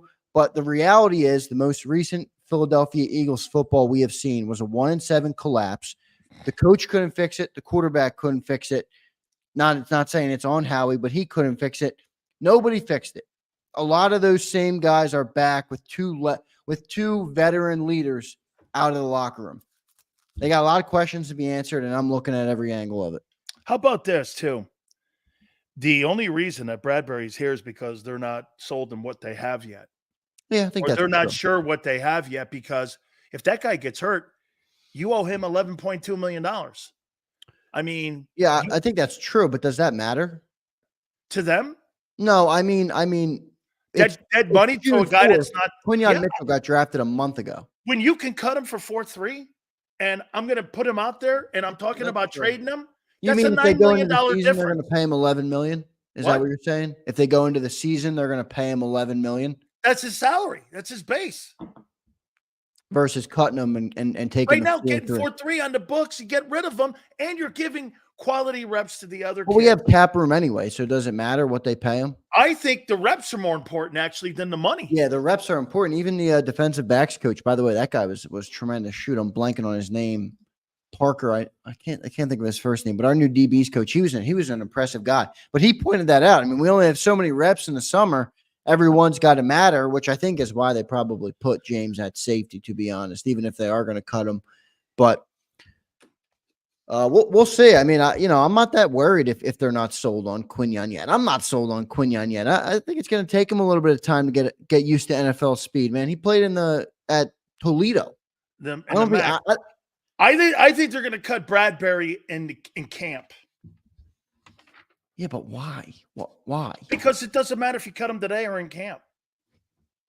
You'll Other know than a little giving more the veteran a chance to pick where he wants to go. Yeah, I guess you're right about that. Yeah, but it could be if you're a player like him, you don't want to be cut on Labor Day. You want to be cut before Labor Day so you get a chance to land on a roster. All right. Here was some of my takeaways from Sirianni talking today. Here's a prime example of a guy that should never be in front of a microphone ever as a head coach. He is the worst head coach in Eagle history behind the mic. Somebody asked the question to him, hey, why are you holding a mandatory minicamp? He went into this, I want to get the players to show the players that, this is what we're going to be doing during the regular season. We wanted to make it feel like it's a regular practice. We wanted everybody to understand that we're going to be doing it this way here. Instead of just saying, hey, man, I want to get the bad taste out of our mouths. We want to go back to the basics and little things. And quite frankly, we've got to do a better job than what we did in 23. And to me, that resonates with people being honest with somebody going, hey, we sucked out loud at the end. And what we have to do is go back to basics, and we got to go back to the things that made us great in 22. Instead, he gave us this fucking diatribe on something that they do standard normally all the time. I mean, Xander, it's nauseating to listen to him because you sit there and you go, he has no credibility. Yeah, I think he has I think he's over consumed with the approval of everybody else. Yeah, you're right. Just say what it is. But I think he might get nervous up there, Big Sills. I just started doing on-air content. I've been nervous. Sometimes I say shit and I'm like, I probably wouldn't have said that if I was calm and collected. I think Nick sometimes he catches himself and he's just talking and talking and talking. And I don't think he needs to. I'm with you. Just say the truth. We need to get it back out there, man. We had a bad end to our year. That's right. We want to get the bad taste out of our mouth from 23, and I thought this would be something to start it off with. Yeah, doesn't that make more sense and come off as more genuine? It does, but what does it change, Sills? It does, but what at least if he did say that? What's the matter? We know what it does. It at least stops people from thinking status quo. We're going to do the same shit we did a year ago. Yeah, I don't know. I don't mean nervous showing up. I mean nervous in front of the mic because he's got the PR staff in his ear all the time, and I don't know. I don't care what he says up there, dude. I really don't. I just want him to be a good coach. But you are right. Some of the things you see in the press conference could question his ability to be that good coach. How about this one? So he was asked the question, and Devontae even said it. And I'm going to combine Devontae's takes and Nick's takes. A guy asked him the question about the new offense and the old offense, and he went like this, I was talking to Kellen. Kellen had these 3 plays, and I really told him I really liked them, and we're going to add those in to to what we're doing. And Devontae was asked the question, "Hey, well, what do you make of the new offense?" He goes, "Well, it's more about terminology. Football's football. If anybody in Philadelphia or anybody that watches us or anybody that listens to any of those radio stations thinks that this is a new offense, you're out of your mind. This is going to be an additional added to offense. This is not going to be a new offense." Nick said it. I don't have a problem with that, and I'll tell you exactly why. I think you're right, though. It's going to be the same offense. But Devontae also said another thing that I know you probably heard that stuck out to me. He said, we will be able to move around more this year. More freedom this year, which we weren't allowed to do last year, which is a shot. Total shot. A weird thing to say. Because remember, Nick claimed it was his offense. So it was almost a shot at Nick, or I guess Brian Johnson. Yeah, no, it was. I took it more as a shot at Nick, but the offense that they had before the last 8 games last year wasn't a bad offense. They were on a historic streak of winning. In 22, it took them to the Super Bowl. Now, 23 was a little different because there was no Shane Steichen. But if they can get back to that while adding in some fresh eyes, a guy who's been pass dominant in the NFL, a guy who will add motion, a guy who's going to force Jalen Hurts to look to the middle of the field, even just something like that will make it harder, I think, for defenses. We got really stagnant and we got predictable last year. And that's one of the things. We had a good debate. I'm not sure if you caught all the birds this morning or whatever you caught of it. We had a good talk with Jeff Kerr about Jalen Hurts. And John seems to be worried that they're trying to force Jalen Hurts to not be Jalen Hurts. And I understand what he's saying, but I also see the other side where Doug Nussmeier pointed out 2.3 seconds he wants Hurts to get rid of the ball, that's insane speed, right? Like 2.8 was when Jalen was getting rid of it quick in 22. But Dan, are they doing that now because they want to ram down his throat the other way to play the position? Instead of ducking and going to the right, I'm going to put this in your toolbox. Even if we don't run this every game, even if you don't do it on every play, they're force feeding him skill set things he doesn't do well. And to me, that's going to make him a better quarterback. Why are you doing this with the guy you paid for in 22? Well, because any quarterback you pay and you're going to want to improve for him, you're going to want him to improve. But you want him to improve on what he does well, not something you're making up for him. Things he doesn't do well cause you to have a crippling, predictable offense. No, and you need I want you work on those things. Raise the averages. You work on being, reading defenses takes a decade to go. It does. Not 10 days. Brady says that. I know. It's tough. Brady says it took him 20 years to do this. They're making this guy they're force feeding him into being something he's not. This is my bitch on Hurts, Xander. He's going the other way because they're asking him to go away from what he does the best. That's my problem. I don't think they're going to this year. I think they want to add the element. Maybe not add it because it was added, I think, already. But they want to make him more proficient in the things he's not doing right now well. And it's going to take time. But they have the guy's here till 2028, whether we love him or not. He's going to be the quarterback of the Philadelphia Eagles. So maybe there's some front office here. Maybe some I'm okay with that. Remember, this is passing camp. There's no pads out there. There's no even running game. There's no RPOs in May and June. So if we're going to have passing camp, I'm going to force Jalen Hurts to get the ball out quick because it's going to help him down the line to be a better quarterback when the time comes. That doesn't mean I want to take away what he does best, but we can't make it the only thing he does. Okay. Let me, I'm going to go off script here on what Sirianni said. I want to ask you something. I started thinking about the conversation we had at the end of the program. It was great. I can't believe the amount of volume of yards that Devontae Smith and A.J. Brown get with as limited amount of targets that they get thrown at them. It's so fucking insane that those guys have put those kind of numbers up. When you see CeeDee Lamb at 182, you see Devontae Adams. The targets for CeeDee Lamb last year were insane. But my point is, why don't you do something here and play AJ more in the slot and drop him down in there 5 or 6 targets. Move him around on mismatches. Get this? If you put him in a position in the Xander, mismatch Dan, and their matchup. targets are pretty good, honestly, dude. 158 Their spot targets. receivers or what? I think their targets are fine. What do you mean? No, AJ Brown had you're 158 getting him on targets last year. mismatches. Oh, you mean you're talking about putting them in the slot for but their overall targets aren't bad. AJ Brown got 158 targets. I'm talking about mismatches. Can you imagine if you got him 5 or 6 targets in the spot where you're like him out running linebacker? If 50 of those targets were in the slot. Yeah, I think they're going to do more of that this year, and they should. But he'd have $2,000. You know why? Linebackers versus Patrick Surtain covering you. AJ's going to get his numbers, so I'm not worried about. You're missing my point that you're going to have more wide open plays. Yeah, but you run into the issue of Hurts has struggled to get the ball to the middle of the field. Maybe that will force him to get it there. Maybe that's another thing Kellen can do to force Jalen to go to the middle of the field. Because to me, and I guess it's as simple as the middle of the field is more crowded, but what would make a quarterback be able to throw the ball effectively outside the numbers versus inside? Just because the traffic? your feet more, and there's more of a vision. Your vision is clear than across the middle of the field. Where there's more traffic. Yeah, exactly. There's more traffic in the middle.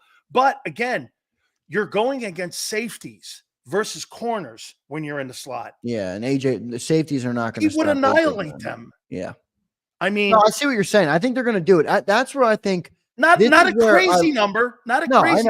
I know. This is where I think Kellen Moore is going to be good because I do think he's going to be. He's at least had enough experience with offenses with good players to be like what you just said. Hey, let's put AJ in the slot for a couple plays here. We could really open up the entire offense and have big play opportunity because no safety is going to be able to guard AJ Brown in the slot. So I do think you're right. That's where I think Kellen's going to be great. Now, I hope Jalen can live up to what Kellen might ask him to do in the passing game, but I still don't know if that's the best way the Eagles want to go about this. Like how many throws a game do you think Jalen Hurts should have next year? 28. Yeah, that's pretty good. I mean, that, I was going to say 25 in there. 25 in there. I mean, 25 to 28 to 30, something like that in there, depending on what the situation is. Yeah, but they got to get back to at least 18, 20 carries a game. Yeah, that's maybe why they brought in Saquon. It's not about the pass game. It's about taking some of that bell cow back, man. Well, get this, because they got to pick up some of the yards they lost in the RPO by not running Hurts, so they're going to bring him in. Right. Hey, how about McCaffrey getting $19 million? Tremendous. Worth it. Earned every penny of it. Great player. Really a unique player too. Nobody in the league that can do what he does. He's one of the few guys you can actually say that about. Tremendous talent. Health too a little bit, but you're right. Yeah, he's been healthy in San Fran, pretty good. Yeah, he has. He had a little bit of banged up, I think, but he's a little bit last year. Tad bit. Yep. And they used him right, dude. The year before, he came to them banged up too a little bit too. Yeah. From Carolina. Talk about accentuating the guy's skill set, though. I mean, they take that guy and they use him to the max. They move him, and I don't look at that as just a running back contract either. I view that as he's like Deebo Samuel 2.0. Yeah. They move him around in all kinds of positions. You can see him out wide. But I view it as like, look at some of the other guys in the league who are making $19 million. Is Christian McCaffrey worth that to your team? Absolutely, he is. And it's not just like, oh, we paid a running back 19. We paid Christian McCaffrey 19 because he changes the game for us. He changes our offense. That's why Kamara makes 12. Exactly. He does the same kind of shit that he does. That's why Howie actually last year, if you remember right, there was talk that the Eagles were pursuing an opportunity to talk to the Saints to try to get Kamara before the trading deadline. I would have liked Kamara here. Yeah, Kamara too. How about when Sirianni says this, that he loves the fact that Howie Roseman really tools the team up, and he loves the depth that Howie has put on the team. He just loves glazing up Howie every time he talks. He really does. But here's my problem. Hey, Nick, so you have no say in the players on your own team? No, I mean, most coaches don't. Honestly, Dan. You think Kyle Shanahan has no say in who he wants? Well, Kyle Shanahan's probably a different cat. There's not that many of them, though. They are more the exceptions than the rules. There's I bet Andy you Matt Reid. LaFleur does. There's Bill Belichick. Yeah. You think Andy Probably Reid does? not. Probably not, dude. You think Andy Reid does? Wait. You think Matt LaFleur was like trade Aaron Rodgers a couple years ago? I don't think so. Well, I'll tell you what.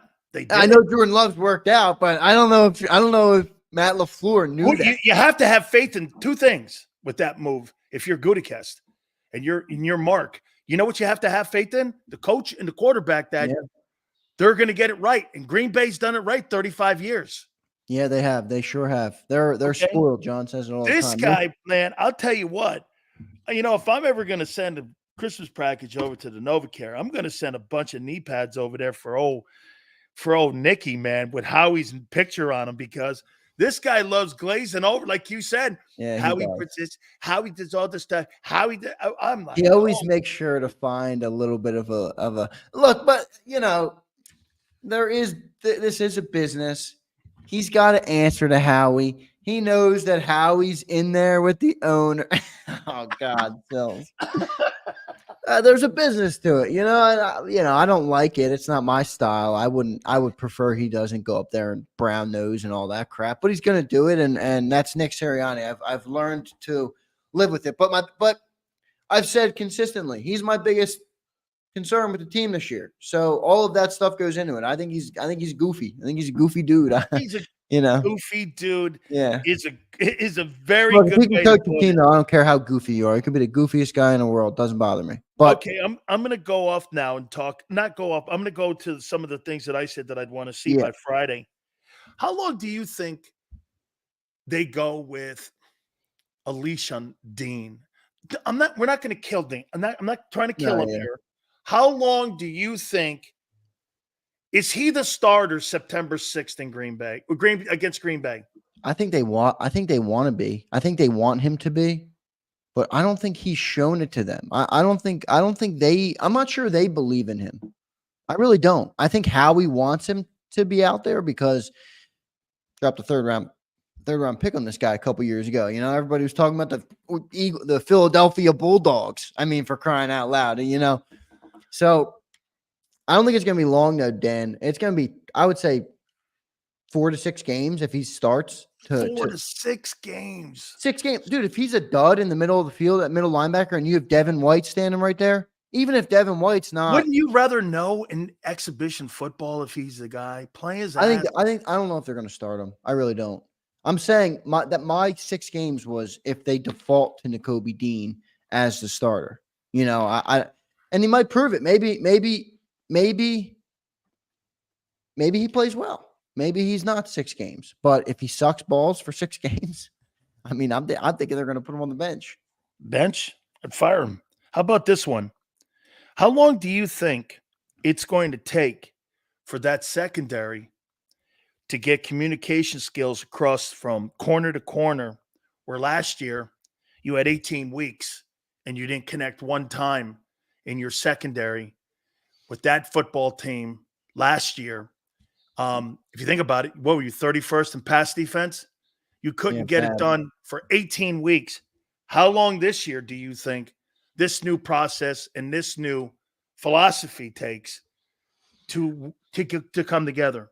It's an interesting question because Vic Fangio's entire scheme is very communication heavy, so it matters very much. Now, they ran the Fangio defense last year, so it's not that much different, but there's probably some different terminology. The one thing I think that's better about this year is who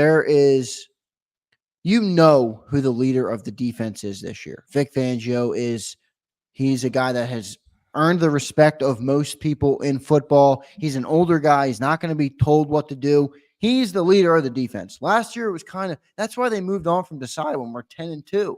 He never had the ear of the locker room. And I think Patricia just sucks. I don't think Patricia should be a coordinator.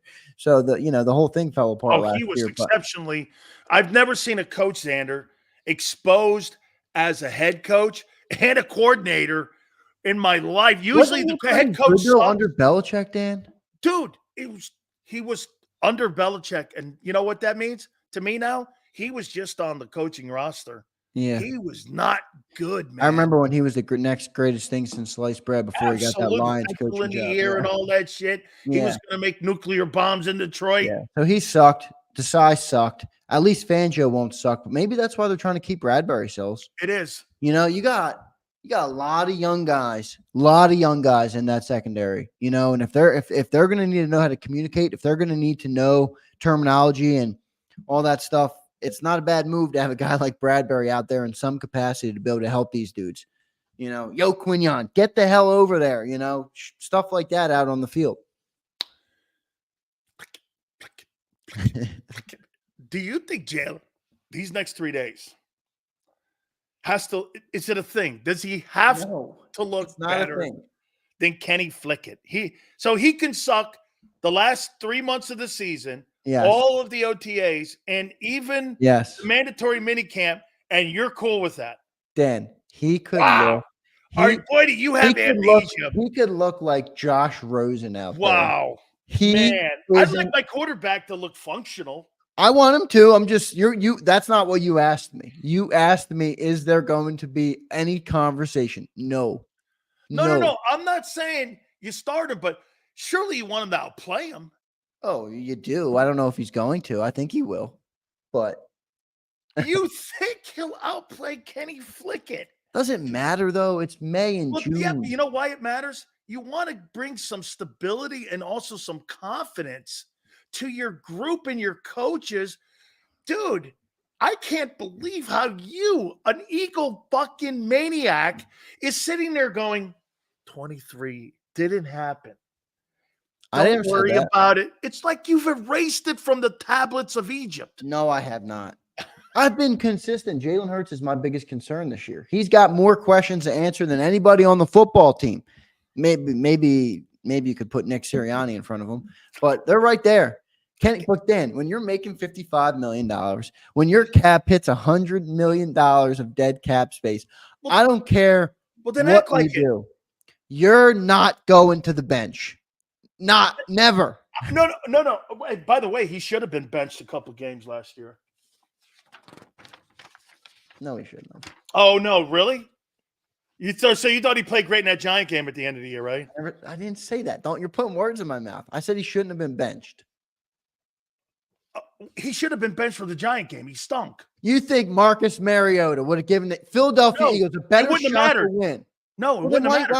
Why would you put your why you might want to put a $50 million guy in a chance quarterback? Why do I put a $50 million guy in to have a chance to get hurt when he sucks right now? No. Take him out. I don't agree. Hey, wait a minute. I gotta read you a list here. Hey, by the way, you went to Alabama, right? Yeah. Boy, that education ain't very good when it comes to adding and subtracting, dog. I'll tell you that, man. Here's the wide receiver's new list of money now here. Justin Jefferson, $35 million, $110 guaranteed.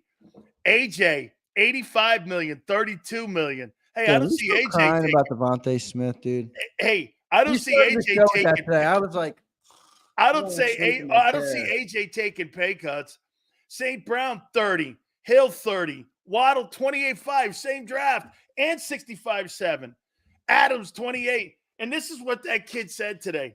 Hey, counting other people's money, this and that. And I'm like, so it was you, dummy, that told your agent? I knew Clutch didn't do that. Dude, what a dumbass move. Dude, are you still – this is now 2 days running that you're crying to me about what Devontae Smith signed for. He is so dumb. Man, because he got taken advantage of. Maybe – did he? He's still making $19 million. He's eating cat food compared to surf and turf with AJ Brown. He is not eating cat food. Come on, man. Come on, man. I agree. I mean, the contract sucks. I agree, but I don't care. I'm an Eagle fan. Like you said to the people, why do you care? You're an Eagle fan. You should be happy. I am happy. All right, now we get to add more players. From Devontae's perspective, yeah, dumb deal. Okay, how about this new role here that Nick and the organization have carved out for him? He's kind of like the overseer of overseers with like no power and like binoculars and a microscope, but not really. And I mean, So he's like a CEO kind of role, like whatever. I'm not sure what it is. How do you think he rolls into this new CEO role? Who? Nick? Yeah, Nick.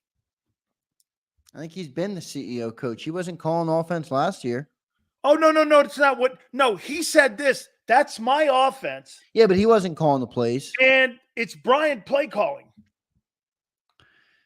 I'm not a fan of the CEO head coach. A lot of people love it. John McMullen would prefer it if he started his team. He always says that I would take a CEO coach. I'm like, I wouldn't. I would rather have a Kyle Shanahan and Andy Reid, those guys. But that's not what we got, man. That's not what we have. But when you're a CEO coach, you got to be good at it. You of have the to be hiring. good at the stuff that's a CEO, and he's not good at that, which is the scary part. Here, when you're a CEO like John Harbaugh or Mike Tomlin, you have complete control over the coaches that you hire, and you have say in the guys you want. Okay, you don't just go, Howie is this guy brings in some of the. Hey, there's coaches on his coaching staff.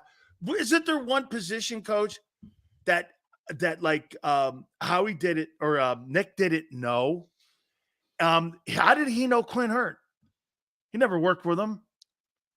That's not a Nick hire. That's a Fangio hire. Oh, so wait, whoa. Fangio had experience with Clint Hurt. So Nick had no say in that hiring of Clint Hurt. Wait a second though. It's okay. Clint Hurt is the defensive line coach for the Correct.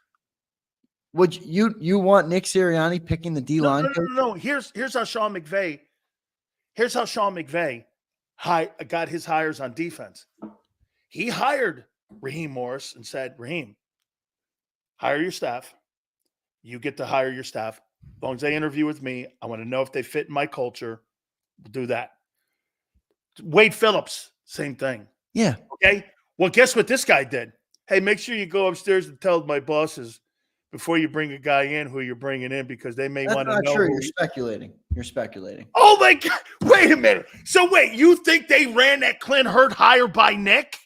Yes. Oh, my God. I'm not saying he had to approve it, but he was certainly involved in the discussion. I'll tell you flat out, Cliff Kingsbury didn't take the OC job in Philly because OC is a different offense is a different side than defense. Nick is an offensive guy. That's not a CEO coach then if he's not in charge of both sides. He's still in charge of the defense, but why would he pick the D-line coach over Vic Fangio? So, because I just said CEO coach. But even if you're the CEO coach, why would he pick? You're not a CEO Tell me coach. why you would prefer Nick Sirianni to hire. CEO means you run the entire company, not a part of it. Yeah, but if I'm a CEO and I have a marketing director, I'm not going to tell the marketing director who to have make the ads. No, I'm not, because that's the marketing director's job. Because I hired him. He didn't hire Vic. All right, but it's still foolish to expect Nick to hire the D-line coach. It's still foolish to think Nick's actually going to be a CEO coach. Well, what is Nick then? A doorman. He's something. They're paying him for something. He's the head coach still of the football team. Regardless of what Dan Sileo speculates he does behind closed doors. I can't wait for Angie at 4:30. Tell Angelo, okay, I said he's what do you think nuts. his job 5.5 games is the biggest load of crap I've ever heard in my life. What's that? 5 wins from Angelo.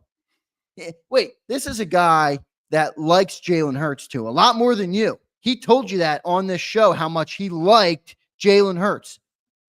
He thinks Jalen Hurts is going to lead that offensive staff, that offensive team, all those skill position players, that offensive line, Saquon Barkley to 5 wins. Come on, man. It didn't matter last year. That's a crock of shit. It didn't matter last year when you blew up. We had 11 wins last year, Dan. Hey, so wait a minute. You really think you're more the 10-1 team or the 1-7 team last year? You are what your record says you are. Hold on. No, I asked you a question. Who said that? I asked you a question. Who said that? Were you closer to being of the 1-7 team or the 10-2 team? We were what we were last year. We were great and we were trash. And you played one more week than the Jets did. It is what it is. The end of the season wasn't pretty. We still won 11 ball games, though. Hey, so after all this, with the OTAs, do you believe that and get this, and when asked this question, hey, Nick, is there going to be more of an emphasis on preparing the team in exhibition football? He goes, no, we're not there yet. Well, he's not. So status quo. You want me to think about August right now? I'm not thinking about August right now. Well, you're 2 months out, actually, 63 days from your first exhibition game. Okay. Yeah. Right. I got a lot of things to go before I get to that point. Like what? Dude, you're here. We're here. This is June. Next month is camp. Yeah, I think he's just taking the approach. I mean, he's doing what you said. He didn't want to give you a big, long answer. Fucking take the answer, Sills. Jesus criminy, dude. He gave you the short answer, so you're destroying him for his long answers. And now he gives you a little short shit, and you're like killing him for that too. Come on, man. Oh, I don't know, man. So one last one here. All right. Jalen Carter replaces Fletcher Cox, yes or no? He has to. But no. Does he replace him this year? I'm going to say yes.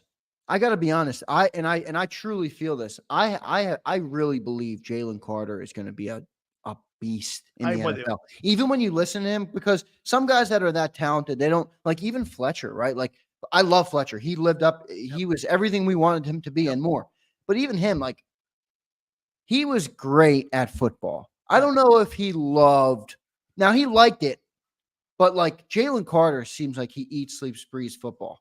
Fletcher Cox was hunting, and I'm not knocking Fletcher. I'm just saying Jalen Carter has the type of mentality coupled with the skill set he has. He has what it takes to be. I think he has more an of an all-time defensive tackle. Am I saying it right for you here? And I agree. I think he has more upside and ability at the top end of what he can look like than what Fletcher did.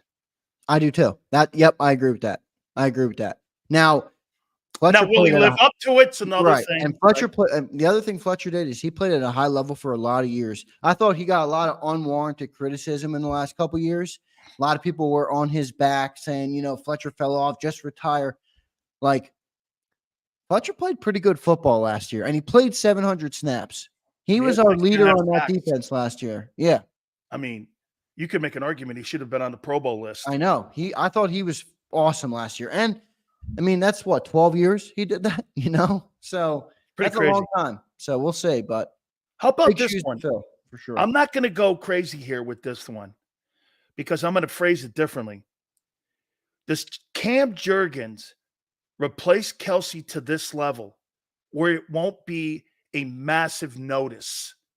Wait a second, Sills. Mark Holmes getting a double moonwalk right now. Mark Holmes, that may not be him because Mark told me he has a check by his name. Yeah, but we can't see the check on this side. We can only see it on YouTube. Okay, so we don't know. Well, we'll find out what that dude is tomorrow if he's not afraid. So look, apparently he's been chirping me. He's been chirping you on his channel. We're gonna have to set Mark straight. Is the drop off going to be significantly noticed? I don't think so. I don't either, and I'll tell you why I don't think it. Ready? Do you trust or do you trust Jeff Stoutland when he speaks? Yes. Did you hear what Jeff had to say about him yesterday? Did you hear what he said about Steen too? He compared him to Brandon Brooks. I was like, he didn't compare him to Brandon Brooks. He said he has some physical traits like Brandon Brooks. Well, that's Xander. Okay, I'm not being isolated on it here technically, but he said he was making comparisons to Brandon Brooks. Well, so are you saying that's BS or that it makes you feel better about Steen? I think that's he won't do it. That's coming from a guy who would never do that unless he felt that. Yeah, I agree. And the other thing that he said about Steen, or not about Steen, about Jurgens was, I was worried about him at guard. I'm not so worried about him at center, which kind of tells you all you need to know about. Now, I think we've talked about this, but the thing that I want to see is all the non-physical stuff, like calling out blitzes, man in the line. Like Jason did a lot of stuff on that line. Cerebral stuff of the game. Right, exactly. The cerebral stuff. And I think Cam's going to do it. You know what else is underrated too about him moving over to center? He got to play next to Jason last year. Like, he got to listen to him, hear him, watch him, not from the sideline. I got it. 6 inches from his face. That helps him. I think that's going to be a big help I'm hopeful that we have another. I don't want to say Hall of Fame, but I want to say another good center to have for years to come. The biggest question with him is going to be the injuries because he's played 2 years. He's had some injuries already. And how much is he retained also from Yep. Kelsey on the cerebral side of it? Yeah. Hey, I'm going to say something here about the Reddick. So Reddick's not at OTAs, and next week is mandatory. I did look it up, Xander. You're right. Jets mandatories next week. Yeah, that's what I thought. So, okay, but here, maybe he would have held out. Maybe he would have held out here. Is this one where the Eagles lost the battle to win the war? If he holds out and doesn't show up to the mandatory minicamp, and he holds out a training camp, the Eagles are right to get rid of him. Yeah, I still don't know. Ready? Because I'll tell you why. Or would you have just given him the extra 5? Well, that's where I'm going to go. That's where I'm going. Because what would it have taken to get Hassan to play? Was it 5 more million? 5 more million, even 7 more million? Like, I feel comfortable giving him 22. I don't have a problem with that. 22 for a guy that's been my highest sack guy for 2 years running, really anchored the pass rush on the defense for 2 straight years. Great contributions to a team that went to the Super Bowl. You know, I would have no problem giving him 22 because what'd you give Bryce Huff? 17.5? 18.4. 18. So, like, you're $3 million above Hassan at that point. I would give him whatever he wanted and just have extended him. But, you know, Howie is playing a longer-term game and Hassan's older. So maybe that factored into the decision. I would have kept Hassan. I'm not sure why they moved on from him. I'm pissed off at the way Howie Roseman treated the reporters who asked him about that. Thought that was utter BS. I really didn't like that. I'd like to even say something to Bob Lang about that. Like, yo, dude, you guys are going to move on from our best defensive player, and we're not even allowed to – why am I a reporter if I'm not even allowed to ask the questions that matter? That's one of the biggest moves of the offseason. I want an answer. He can give me a crock of crap if he wants, right, but at least let me ask the question. Absolutely. And I thought that was BS, but – all right. Cat food versus steak and lobster at the Palm. So you got to get a new tilt on today's show, dude. I'm pulling your wife on you and telling you topic sucks. Hey, Devontae taking he was asked the question today. Somebody asked him the question about his pay at the presser today. And he goes, can't be counting another man's money for him. Oh my God. You told your agent that you would take $4 instead of $500. What an idiot. All right, man. Hey. Didn't mess up in the numbers. You know where Devontae messed up? It wasn't the numbers. Guaranteed. Nope. It was adding in that fifth-year option. The fifth-year option. Now he's tied to the team for a lot longer, and that brought the averages down. Because remember, the initial deal out of the market was a 3-year, $75 million deal. That's $25 million. All right, I can live with that. But it really doesn't come out to that. Hey, watch this though, Howie. Yeah. Good for Howie. Hey, we did talk about that, Cosmo. Is it 24 million? I thought it was 19 million. It was 19 million. It's 19 a year. Yeah. I didn't see 24. Added 24. Maybe with incentives and shit. But yeah. I didn't. I think JM has a good point too. He's been talking about Devontae a lot in the chat. We appreciate you being here, JM. He just says, he's a principled guy, which I do think that's true. Now, Hey, JM, he knows how to handle his money more than Shiloh Sanders. I'll tell you that. Shiloh Sanders is a junior. My point is, I think I'm happy Devontae's here. I don't give a crap about the contract. I really don't. I mean, it's great we have him here. He's a true professional. You're not going to flip on him too, are you? You're not going to say, "Oh, he's a great professional. I love him. He's better than AJ Brown." Blah blah blah. Now he signs for $19 million. He's become the Big Sills villain. No, put him on the Big Sills milk carton. No.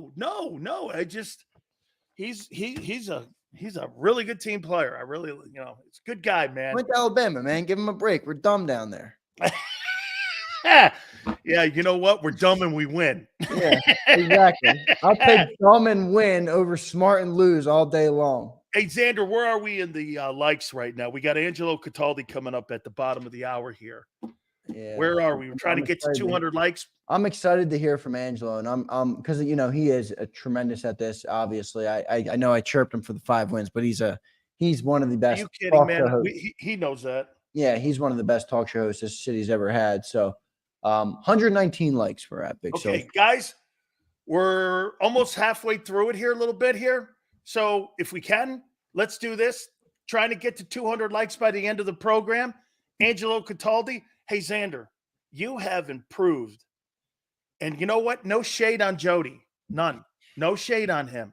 But keep it up, kid. I mean, I got to tell you, I didn't put you on every day for a reason because I thought you were going to suck. No, you're pulling a Nick Sirianni. You're buttering me up. No, I know. I was like this. I go, nah, we're going to put this guy through a little bit of OTAs here and find out what he's all about. But you have been a star. You're pulling a Nick on me, Dan. Hey, you're getting nope. I am not. You're pulling a big Nick on me. You think I'm feeding you bullshit? I'm not. You know I'm not. It's a big Nick. Doug Lang, get on his ass. It's a big Nick. Great stuff, brother. We'll see you tomorrow. We appreciate it. Folks, hit the like button. Angelo Cataldi around the corner. Keep it here, National Football Show.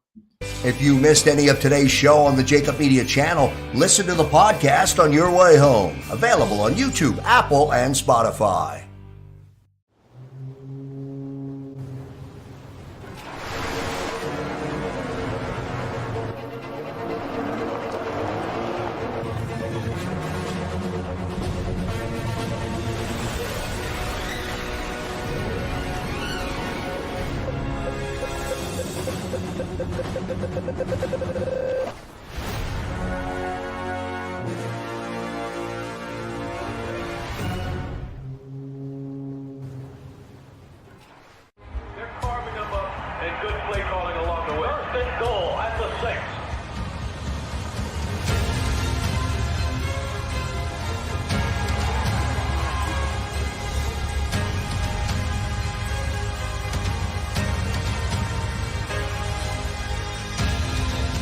Field of life, First Trust Bank is there for you.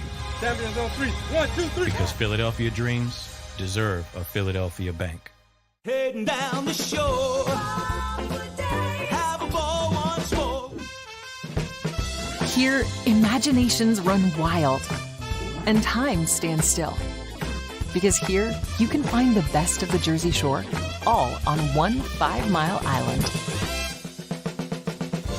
So leave the old you behind and get lost in the woods. Wild, wild, wildwood days. Plan your stay in the Wildwoods today.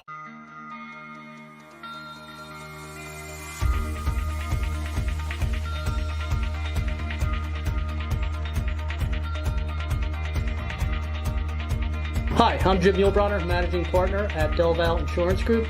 Give us a call. We're a local, knowledgeable agency, not an 800 number. Go Birds!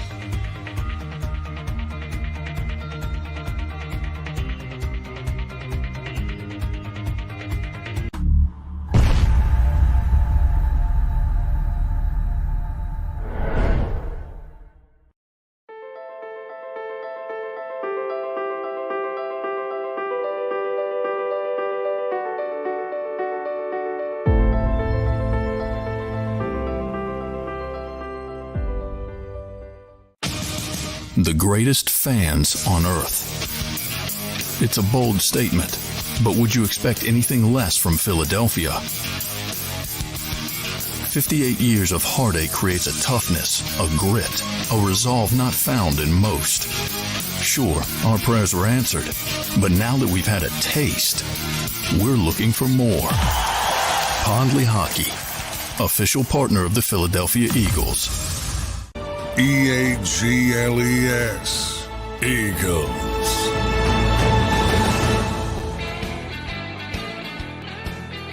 Big Sills! Oh, by the way, I got my Hall of Fame vote for college football yesterday. And there's some pretty good names on here. I posted it on my Twitter page. By the way, Angelo Cataldi will join us in a couple minutes at the bottom of the hour here. Please hit the like button. Let me see some of the names that are on this list. By the way, I know some of you are probably going to hate when I say this, but I'm going to vote for Tommy Tuberville. I know he's a senator for Alabama and he's a Republican now, but he's a former head coach at Auburn and he was an assistant coach with me at the University of Miami. And I could not and would have not become the player that I became at UM if it wasn't for him. I had to sit out a year when I transferred from Maryland. And if it wasn't for Coach and it wasn't for his pushing and his coaching and his bedside manner, I would never have became the player that I became. So his name is up here for coaching. By the way, Xander's boy Nick Saban's up here too. Ralph Regent from Maryland is also here. It's the first time that Nick Saban's name has been brought up for Hall of Fame.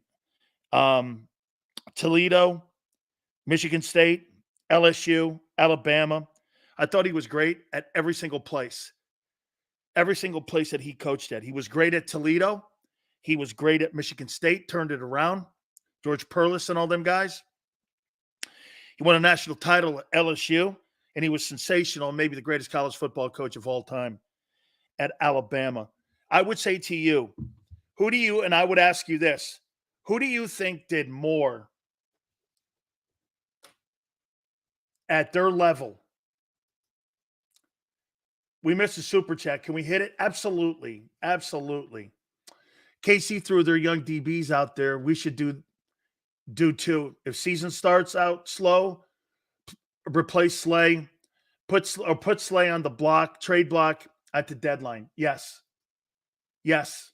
Yes. Yes. Agreed. 100%. That's why the Bradbury there doesn't make sense. Okay? That it makes sense him not being there if you're not going to have him for the start of the season. Now, again, let's see if he gets in the training camp. Who do you guys think did more at their respected level? Nick Saban in college or Bill Belichick at the pro level? If you were to call one of those two guys the greatest football coach, football coach, who would it be? Who had the tougher job? Who had a bigger impact in football? Saban or Belichick? 6 championships in the National Football League, most of all time. And Saban, the greatest college football winner for national titles of all time. Remember something, too. When you're a college coach, you got turnover every year. As you do in the NFL, but they've had a lot. They have turnover every year, and you don't get to keep your stars for more than 2 years, especially at a place like Bama. Like, you don't get Brady for 10 years. You don't get Brady for 10 years. You get him for 2, maybe 1. You got to remember that. Saban only gets to keep Derrick Henry for 1 or 2 years.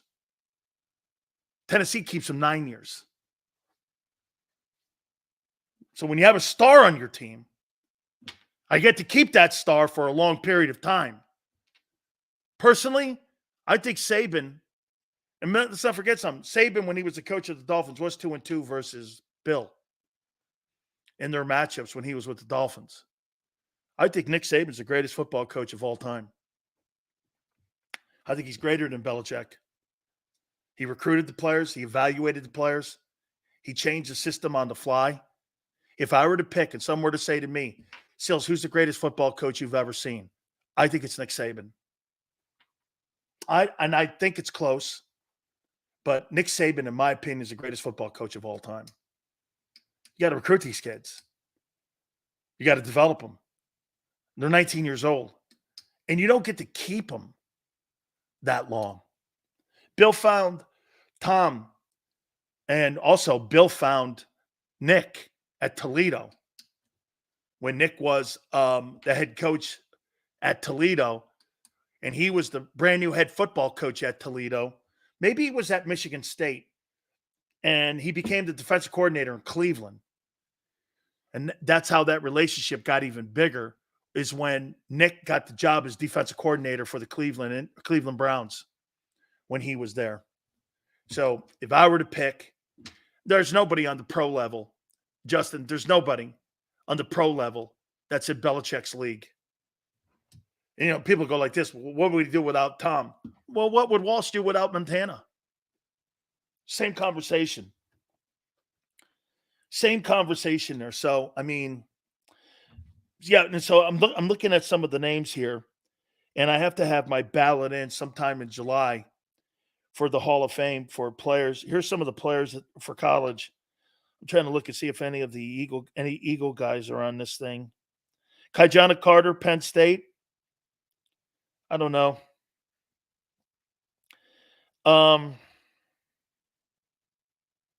Deshaun Jackson. Is Deshaun? Oh my God! I'm going to tweet Deshaun Jackson. This is how I'm going to. Oh my God, Xander. Deshaun Jackson is on the ballot. So can I tell you what I'm going to have to do here? Would I stoop to this level? Deshaun.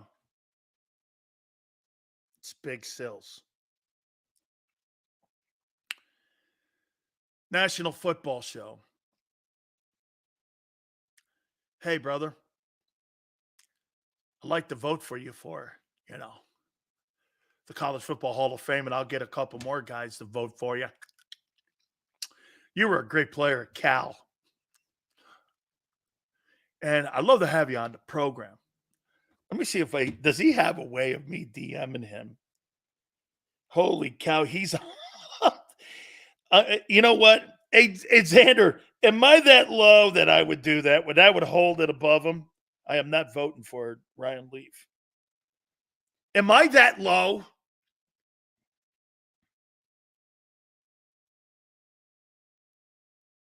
Sean Taylor. Oh, I'm voting for Sean. Yeah. Let me see Deshaun Jackson if he has. Holy cow. You got to watch my Twitter because I'm going to ask him on this. Deshaun Jackson. Here it is right here. Please tell me. Oh my God, I can. See this here? So I'm behind here and I'm going to go like this. Are you on? You are on. You are getting my vote for Hall of Fame.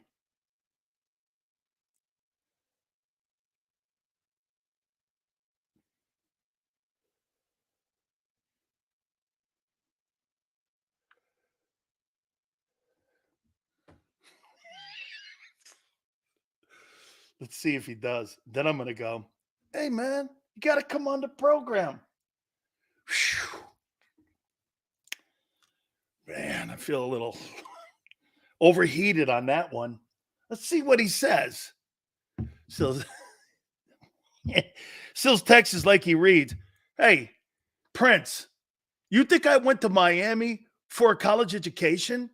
Who the hell do you think I am? It's got 19% admittance at UM. Do you know that? My daughter laughs at that. Wait a minute, Dad. You went to a school that only 19% are accepted? I went, yeah. She goes, you can't read. I go, well, what do you want me to say? He goes, wow, you must have been, honest to God, my daughter goes like this. Wow, you must have been.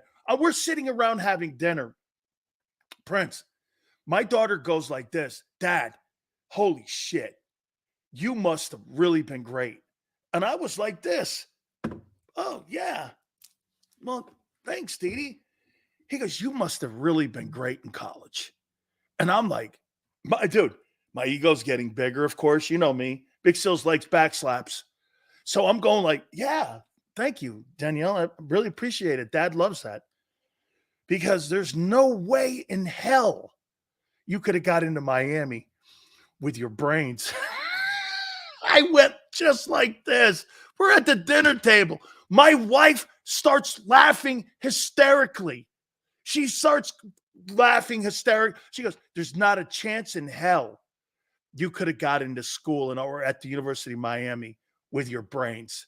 Not a chance in hell. Dad, it's 19%. Just to put it in proper perspective, Alabama's an 82%.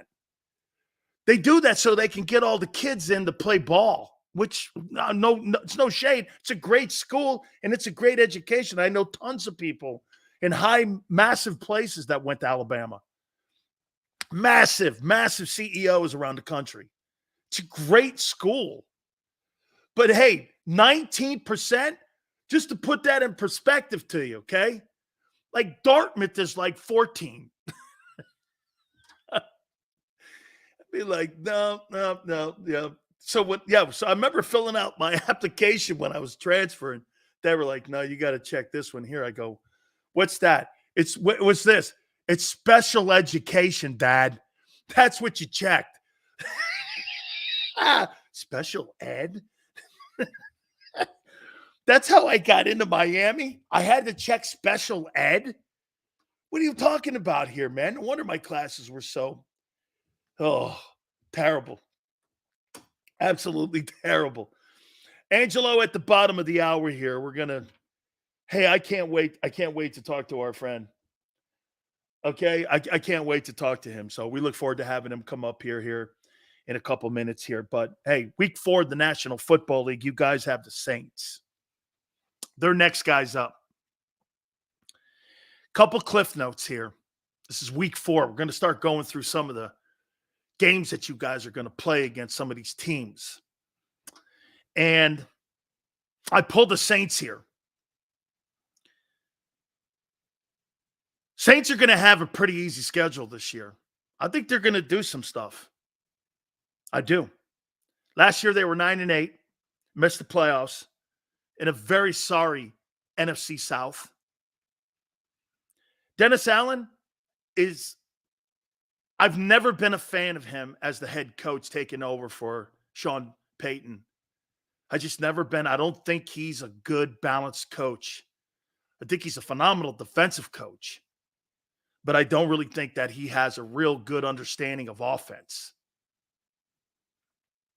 I love the general manager, Mick Thomas. I think he's outstanding. Okay, we'll continue more of this. I want to read a word to you here. This is us Italians here. Artista di Marta means bullshit artist. And after talking sports now in the Philly area for 3 years, this is the prime example of what you would call Fredo Sirianni.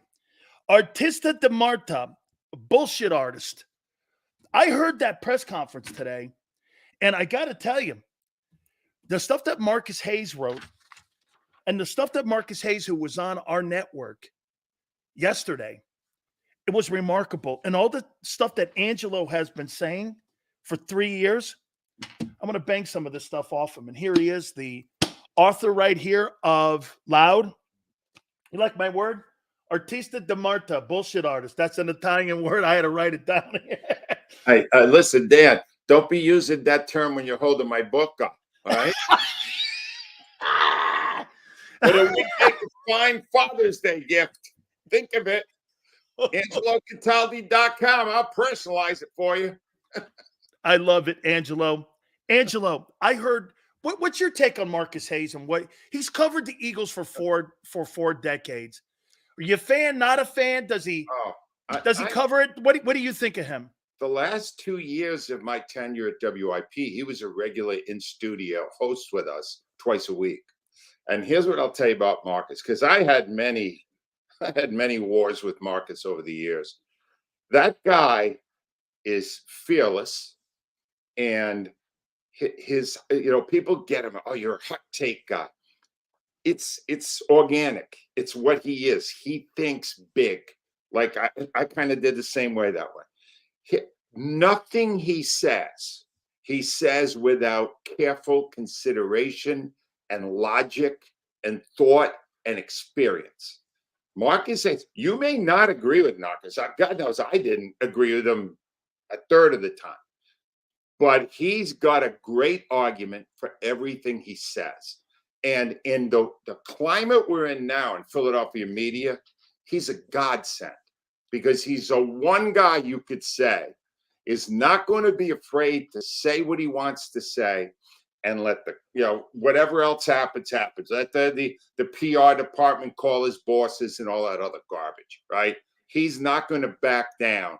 He is in keeping with the great legacy of Stan Hochman, Ray Dininger, and the great columnists that worked at the Daily News. I have nothing but the highest regard for Marcus. Boy, I'll tell you something. I'm so happy to hear you say that, because when I heard him talking, he was echoing the same stuff that you and I had been echoing. And I'm going to start. He started with the owner, and he goes, you know, someone on our network, Xander, asked the question, why do you think that Jeffrey brought Nick back? He goes, because he doesn't like to be wrong. And he was wrong about Chip. And this thing with Nick completely is in the wheelhouse where Jeffrey Lurie doesn't like to be made to look bad. And he does not want anyone to think he made the mistake on moving off of Doug.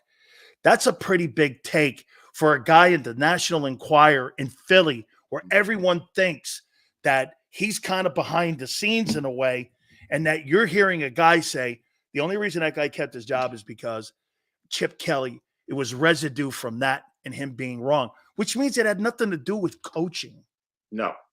There's two elements here I want you to consider as well. One is Jeff Lurie, in 30 years as the owner of the Eagles, has done nothing but surround himself with yes men.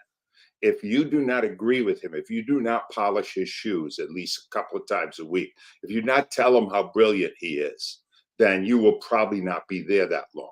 Joe Banner was there the first 17, 18 years because Joe preached the gospel of Jeff Lurie. He may have stopped doing that to some extent, and Lurie needed somebody else who was going to tell him how brilliant he was, and that's where Howie Roseman got promoted. And the other thing is, yes, part of it is he doesn't want to be wrong, no doubt about it. He also doesn't want to have to hire another coach and train him to do whatever the owner and the GM tells him to do. This guy, I'm telling you, when I saw Sirianni there today doing that news conference, Dan, we'll get to that too. I said to myself, I would only have one question if I were in the media, and it would be, Nick, why are you here? What is your role? You don't have the offense, you don't have the defense, you don't have the special teams. The analytics decides strategy. What exactly are you there to do? These news conferences? Because I don't think he's doing that great at those either, Dan. You know what? What's he doing? Angelo, how about this? You know, again, let me go to that then, that question, and I'll continue this over here. But at that press conference today, and I wrote this down here. Here's the Sirianni press conference. Here was the first question asked. Tell you what a bullshit artist this guy is.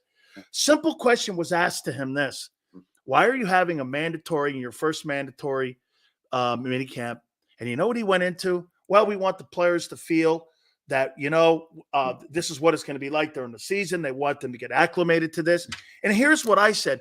Why don't you just fucking tell the guys you wanted to get the bad taste of 23 out of your mouth, and we want to go back to basics, and we want to go back to the things that made us great in 22? Why is that so hard for him to do that?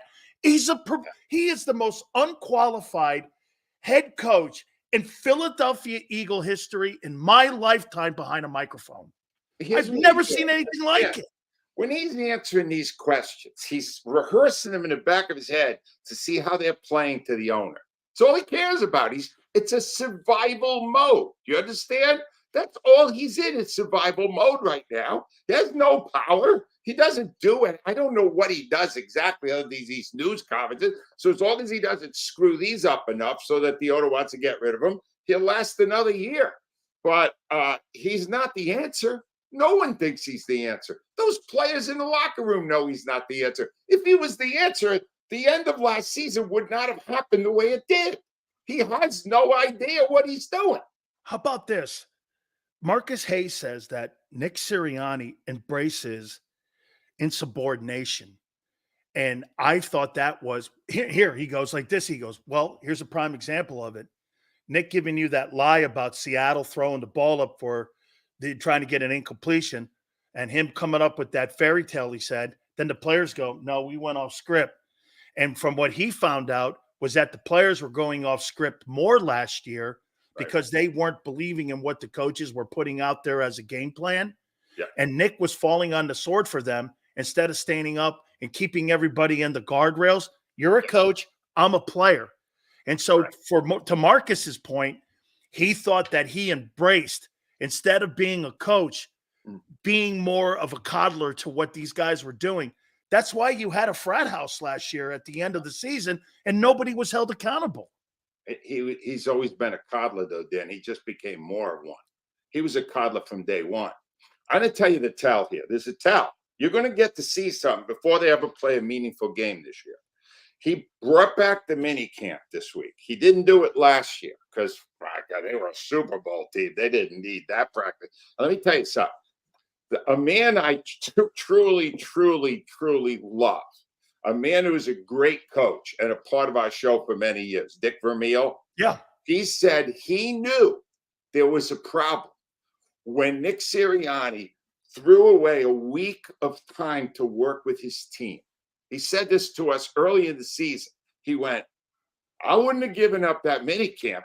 That's where I'm going to start to put in what I'm doing, and I'm going to get to know my new players. You don't give that up. But here's the cap. Here's what you're going to watch. They're going to play 3 preseason games. They're garbage. We all know that. Is Nick Sirianni this year going to play his starters at all? He wouldn't address that today. No, I know he won't, because the bosses haven't told him yet. That's all it is. You understand? If you're Nick Sirianni, just put it to you this way, Dan, you're coaching for your life right now. You have another bad year, you're done. You're gone. I'm breaking rules, Angelo, to practice as much as I can.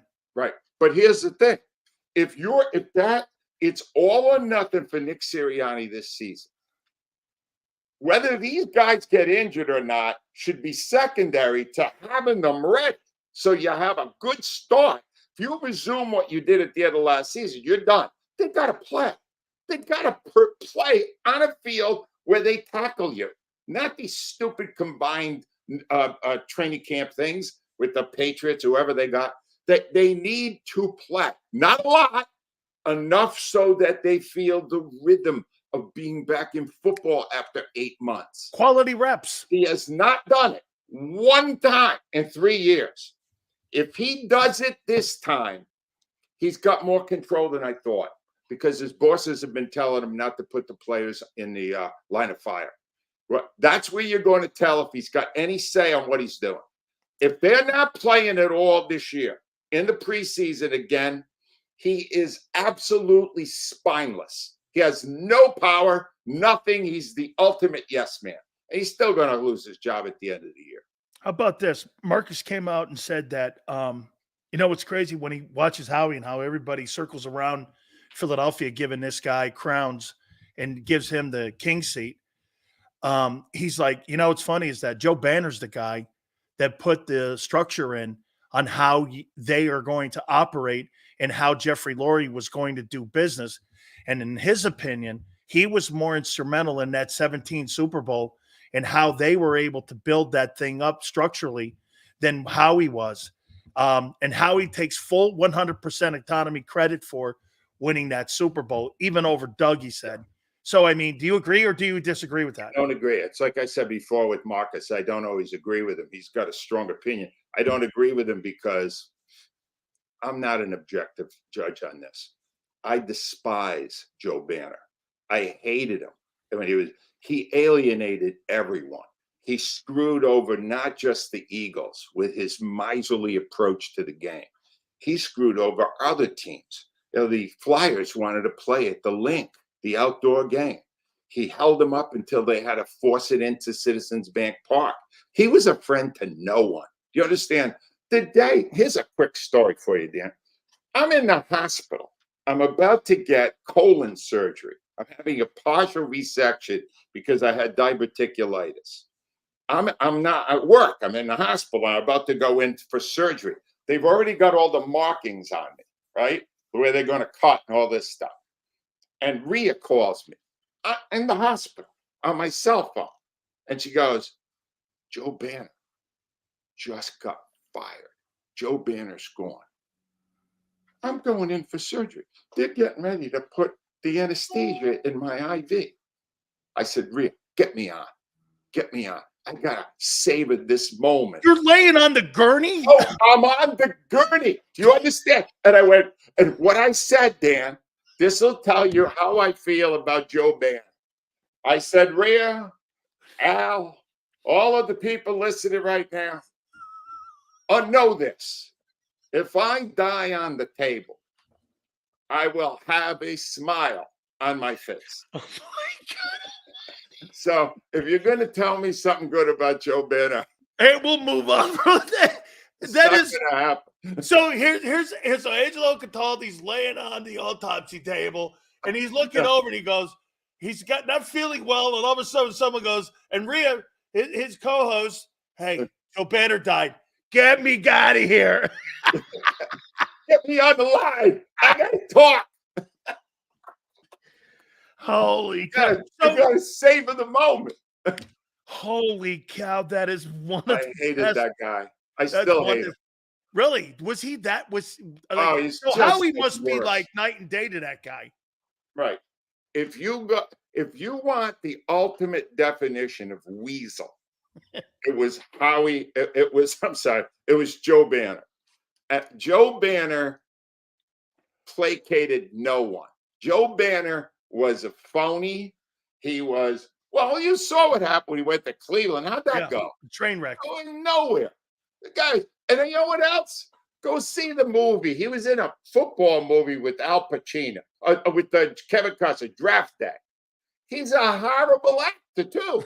Awful. I mean, awful. He ruined the whole film. Oh, this is too much here. Horrible. Man. So let's go over to Fredo's. Let's go back to Fredo's press conference today. Angelo, this is how I know that this is a train wreck this year. So Devontae Smith was asked a question earlier, and he goes, hey, so, meshing of the old and the new. And Devontae kind of casually, and I don't think a lot of people picked it up, goes, it's more terminology. It's just going to take time for it to stick. Then Nick was asked. He goes, yeah, I really like those three things that, I told Kellen we can add to the offense. And I went, so wait a minute. You're not changing that offense that you had last year. And if Philadelphia Eagle fans think that this is going to be a new offense under Kellen Moore, this is going to be Nick's offense still with Kellen Moore's influence on it. I don't think so. You think it's going to be completely different? Kellen Moore knows that didn't work. Jalen Hurts, did you see him at the end of the year? He was ready to kill somebody. They're not going to roll that back out. Nick doesn't have the power for that to happen. Before Kellen Moore agreed to come here, Kellen Moore said, I'm going to use my system. I'm going to put it in my way. And if Nick wants to add something, he's trying to play team, part of a team. I'm happy to listen to how Nick does it, but you got to give me the authority. He has the authority. He wouldn't have taken the job, Dan. There's only two. There's two new coaches on the staff. The rest of them are still Knicks guys. I know, but they're Knicks guys all in survival mode. So wait, are they Knicks guys or Howie's guys? Oh, no, there's some Howie's guys in there for sure. For sure. Remember, Doug Peterson didn't get to pick the assistant. You think Nick's got more power than Doug did? Doug won a Super Bowl. What did this guy win? No, Dan, you're right about one thing. And it's hard to say this. I don't even know if I could say it if I still had a show in Philadelphia. They're going to have a bad year. I'm sure of it. I've known it from the end of last season. And when they kept Sirianni, it's because they're trying to prove to people it was a glitch. It was an aberration, and that they're going to be a terrific team again this year. It's going to be hard for the city to swallow when they're like 1-4. I want to know what the difference is going to be this year when you had almost basically the same talent that you're bringing back. Well, Kellen will be an upgrade, Angelo, because he's got more experience than what the last guy was. But this is also what Marcus said. He thinks that Brian Johnson didn't get a fair shake when he was the offensive coordinator, because he said this. He goes, how could you think that a guy had a fair shake when he out-schemed Vic when he beat Miami, he beat the Chiefs, he beat the Bills, he beat the Rams, he beat the Bucks. Yeah. Everyone got paid, and there you had an organization that was completely in his way all the time. And get this, you had players going off script. So, I mean, how do you look at that? Do you think Brian had a fair shot? He had a fair shot. He's not a good coach. And furthermore, if Marcus said that while he was on the show with us, I would fire up some tape of the last 7 games and said, show me how brilliant this plan is. Show me what this is. Show me how in the playoffs nobody blocked the blitzer 10 times. That's coaching. You understand? That's coaching.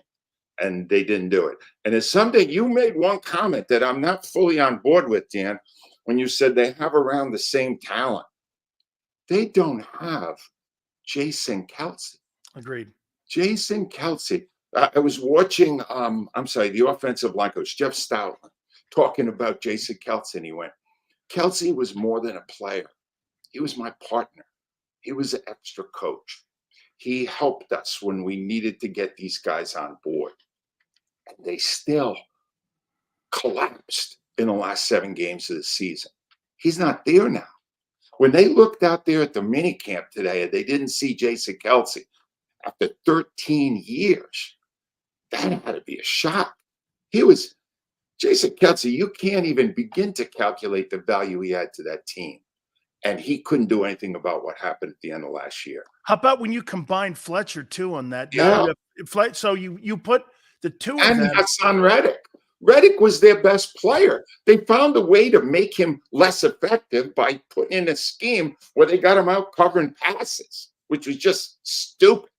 But yeah, I'm not sure, even though they made some good additions, I'm not going to argue about it.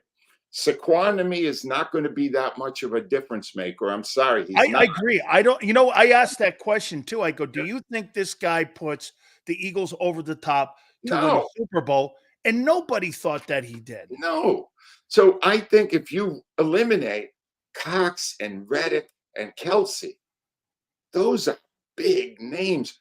Cox had the best year he had in 5 years last year. 6.5 sacks. He was still playing well. All right. So you got all these guys that the younger guys are looking to, and now they're not there anymore. Look, I don't think, Dan, I don't think I could say it if I had a show every day, because people would be tuning me out. They would be going, I don't hear that guy. That guy's already given up on the season. They haven't even started training camp yet. But I don't see the tea leaves I'm reading are saying 5 wins. They've been saying it to me for a long time now. I don't think they're going to have a good year. I wish they would.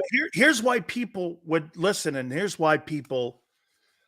I've pointed this same thing out as well as you have. I said this. I go, I mean, you're pointing out because what we're pointing out now, it's not like we're trying to validate it in September. It's that they're not pivoting off of what made last year a disaster. You needed to pivot off that. Instead, I mean, get this. They were so bad at the optics that they were going to fire a coach that been to the playoffs 3 times versus the optics of firing a coach that delivered a Super Bowl for you. That shows you how ass backwards that thought. I mean, you fired Andy Reid with 4 wins at the end of the year. You fired Doug with 4 wins. I guess that's the barometer. If you have 4 wins, you're blown out. And yet those 2 guys are winning in their places where they are now. Shane Steichen's even winning. They are. You already made the point that is the prevailing point right now, Dan. Lurie didn't want to be wrong. Lurie doesn't want to be wrong. No one ever tells him he's wrong. So now they had this terrible end to the season. I wasn't wrong. Something went away. We'll be all right. We'll make a few fixes and we'll be fine again because I'm a genius. That's the way he thinks. There's nobody there saying to him, you know what, Jeff? Maybe you should pay a little less attention to what's going on the field and run the business. Stay the hell off the field because you really don't know what the hell you're talking about. What would it take for him to replace Roseman again? Wow. I think it's the same problem. He's going to bring somebody in who does whatever he tells them. There aren't that many GMs that are any good who would do that. Like this whole thing. There's one dumb thing that was said at the end of the season. It needs to just be put to rest.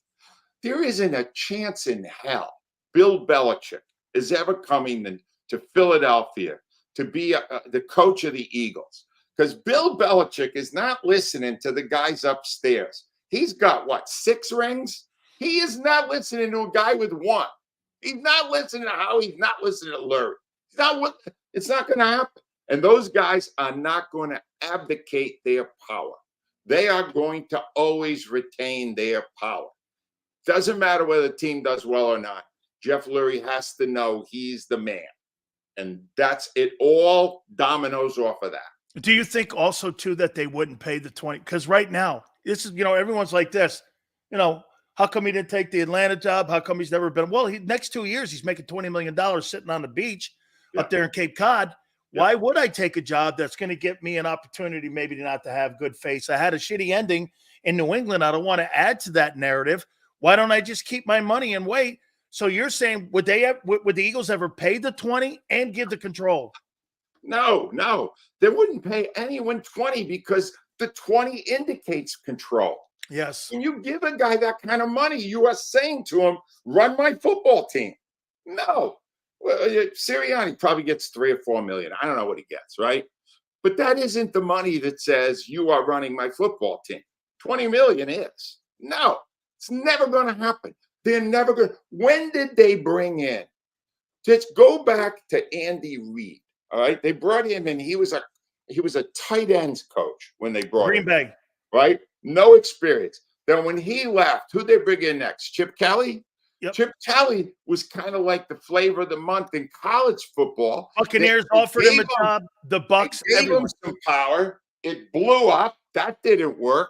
They brought in Doug. He was an assistant. He had only head coach as a high school guy. He had never gone head coach beyond high school. He turned out to be good. Didn't like him. He was pushing back. Get rid of him. Bring in Sirianni. He's got no background as a head coach. Let's see what he does. They're never bringing in a guy who's been proven to be a good head coach because those guys want power.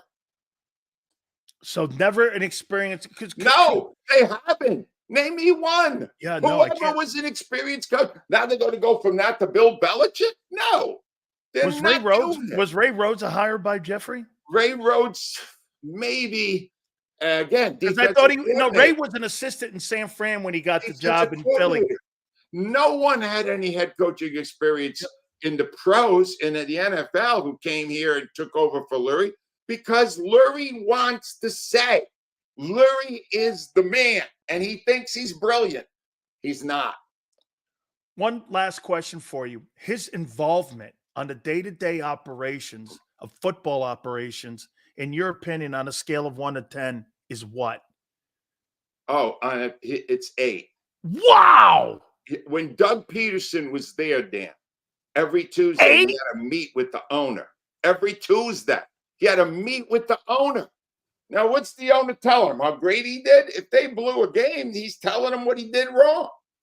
He's an 8 because whatever he's not involved in, he's got his yes man, Howie Roseman, involved in it. So if you put the two together, that's 8 out of 10. Holy cow. Especially now, you know what? This year might be even 9 with Sirianni being basically a dead man walking. Wow.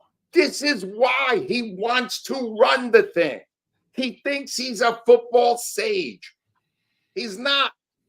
He knows yachts. I got to say it one more time. He was born on third base and he still thinks he hit a triple. Jesus criminy. Angelo, how's the book going, my friend? The book is going great. We're getting another push going now for Father's Day. AngeloCataldi.com. I got a blog in there. I talk about the Eagles. I tell you who on the Eagles I want to get rid of. There's a couple of guys I got to get rid of before they even get to training camp. Hey, real quick, Bradbury. Here's my take on Bradbury. First one. He's my first one. Hey, here's that's a great tease, too, to the blog. By the way, here's my take on Bradbury. The reason that – so he's going to make $11.2 million this year. You hear what they said? They're going to put him in the slot today. Then they're going to play him over the next couple. If that guy gets hurt, you're on the hook for 11-2. Yeah. I say this, Angelo, to your point. I think the reason that Vic has him at OTAs Yeah. is because of this. They're not quite sure of the young talent yet because of one thing you said.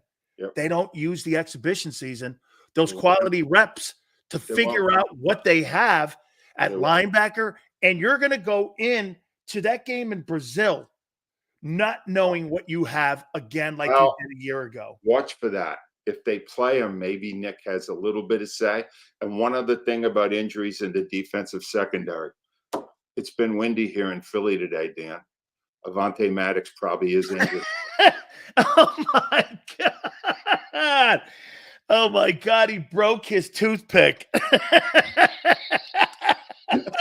Say that word for BS again. What's that word? Here, let me get it again here. Come on, I gotta get this. Artista Di Marte. That's bullshit artist. I said this is the mantra that should be on the front door of Nick Sirianni's office. It should say Artista Di Marte, bullshit artist. Perfect. Angelo, thank you, my friend. Tell your wife hello and thank you very much for doing this. Always a pleasure, Dan. Thank you, buddy. You got it. Our friend Angelo Cataldi. Please make sure you check out his blog, Artista Di Marte. Yeah, I had to write this thing down. I know a little bit of Italian, but I had Artista Di Marte, bullshit artist. Front door, Nick Sirianni's desk. Hey, Xander, we missed some super chats. Let's get those things made up here, man. I want to. Khalid Sills. So you wouldn't let the best coach in NFL history run your program. Yikes. But hey, wait a minute. Khalid, would Jeffrey Lurie let Bill Belichick, in your opinion, have complete control? Do you believe he would let him have complete control? Hey, Steve, you know what I like to say? It's not on Bajamagul, huh? It's not on Bajamagul La Fango, huh? Yeah, we want to? Come on, you want to go somewhere with me? A white guy. I ain't a white guy. I'm Italian. Hey, guys, please do me a favor. Hit the like button. Sander, do we have another super chat? 154 likes. Let's go, folks. Appreciate it, man. Coming up to the top of the hour. Thank you, Steve. Oh, man. Holy cow. Angelo's got 5 wins. Woo, man. Hey, we're going to get into that Saints game. We're going to do that at the top here in a second. Absolutely. Good. Let's see here. That's it. All right. Guys, we really appreciate you guys. Sills is the McAfee percent of that. Twiz, you're on my shit list, man. Give me a break. Best coach in history with Tom Brady. Wait a minute. Look at Mark. Hey, Mark, who's your favorite coach? Mark, who do you think the best coach is in history? Mark, in your opinion, who's the greatest coach in history? What was Lombardi without Starr? Can you tell me?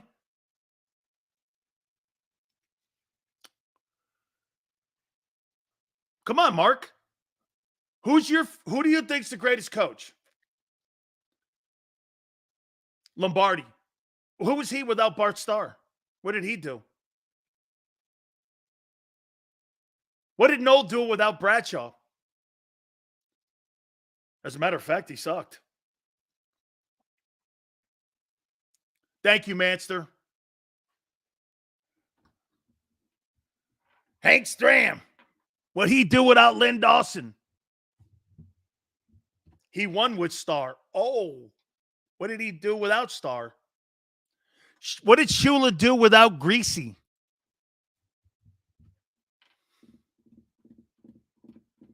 Look at Dougie P, man. Nick Foles won a Super Bowl. See, I think that's impressive too. You won with a substitute teacher. That, to me, in my opinion, is a true sign of a great coach. You ain't winning with these signature. When you don't win a Super Bowl with a signature name at quarterback, that tells me a lot who you are a little bit. Like Harbaugh winning with Joe Flacco. Come on now.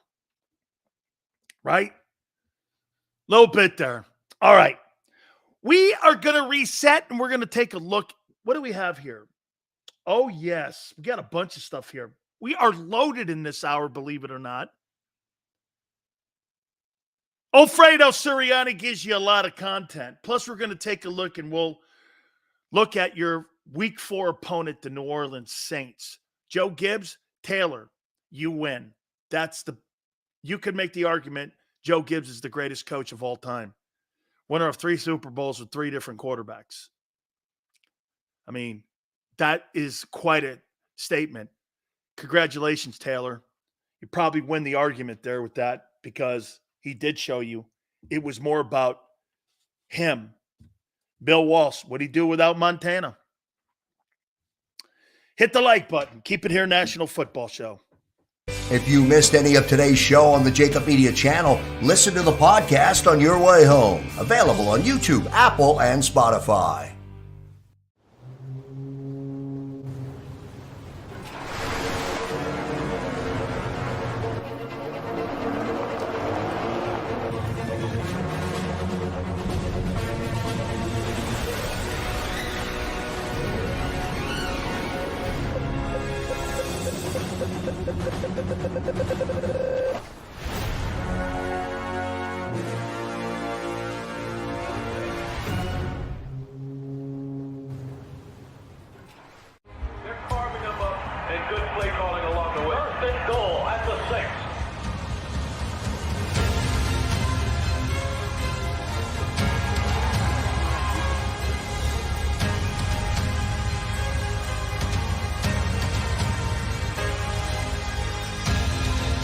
Field of life, First Trust Bank is there for you.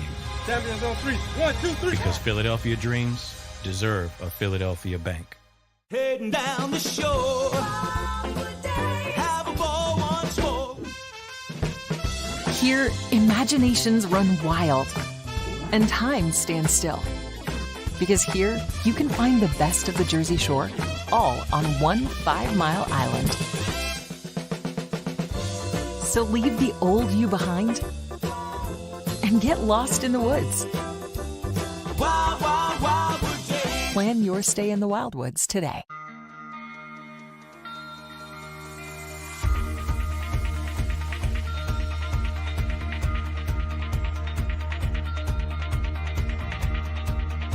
Hi, I'm Jim Muehlbronner, Managing Partner at Del Valle Insurance Group. Give us a call. We're a local, knowledgeable agency, not an 800 number. Go Birds!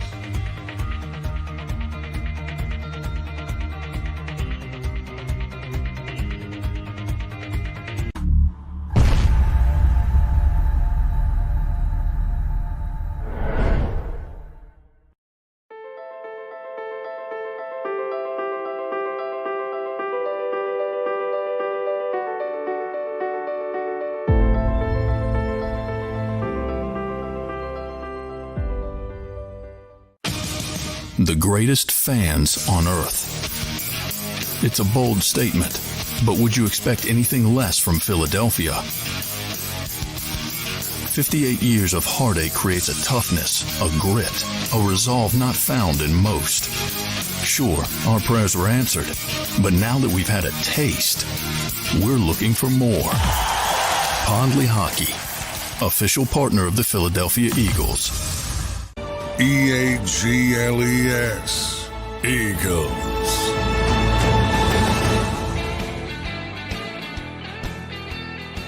Big Sell! Please hit the like button. 165. We are 35 away right now to the top of the hour and getting to our goal of 200. Here's Sean Angelo reported Lori was upset that Doug ran Howard during that win versus Packers on Thursday Night Football. I heard that.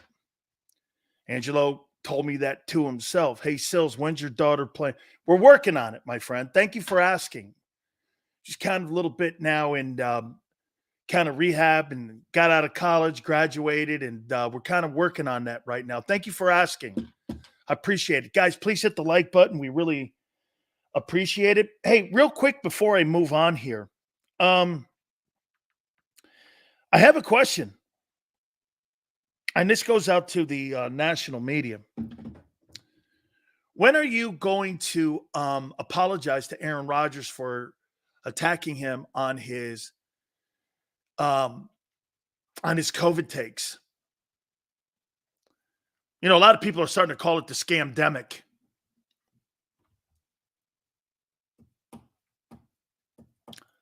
That hearing is not friendly to him.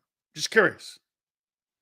Disney, Pat McAfee, Bob Iger, they Skip Bayless, the NFL castrated him. What did Terry Bradshaw say on NFL on Fox? Guy's a scumbag for not believing in the vaccinations and not believing in the science. When it comes out, the 6-foot rule was made up. Masking was made up. Fauci said it. I was kind of shocked, actually, but not surprised. Do you think you owe Aaron Rodgers an apology? You'll never get that. You guys know that. Your federal government, get this, you're firing people in the military, police, firemen,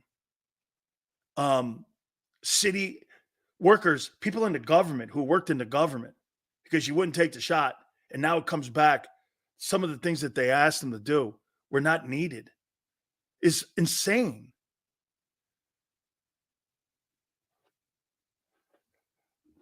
I mean,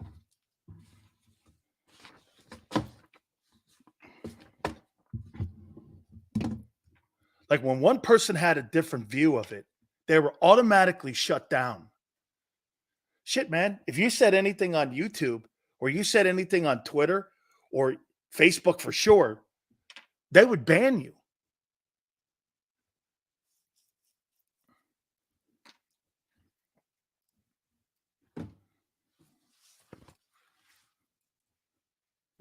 Not cool.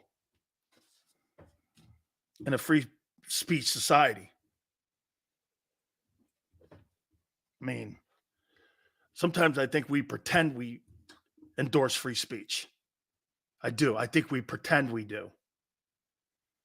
It's a good saying on a billboard or in a book, but when it comes to enforcing it, we struggle with it. We do. Shows like this can't be heard on radio anymore.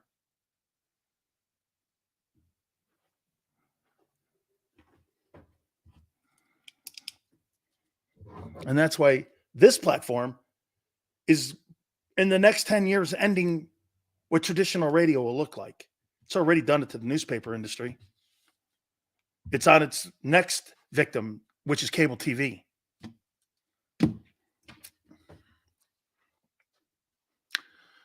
Jalen looks slow today? Whoa! No way! Wait a minute. He looks slow today? Wait a minute. Wishbone looks slow? Truth and treason in the empire of lies. Look at Philly 500. It's my boy, man. Salute to Philly 500. Man, I love that kid. Philly, you on tomorrow? Truth and treason in the empire of lies. It's phenomenal. I love it. DFW, thank you for coming aboard. Love 500, man. Look at all the 500 fans rolling in here. Hey, yeah, no, I bet you Philly 500, like, talk about an empire of lies. All you got to do is turn on a press conference with Nick Sirianni, and you can get the empire of lies.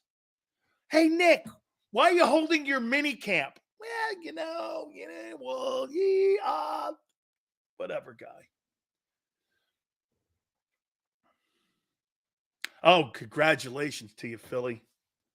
Nothing like it. Damn. The press conference today with Nick Sirianni was awesome.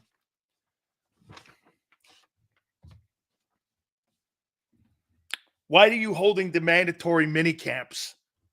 Well, you know,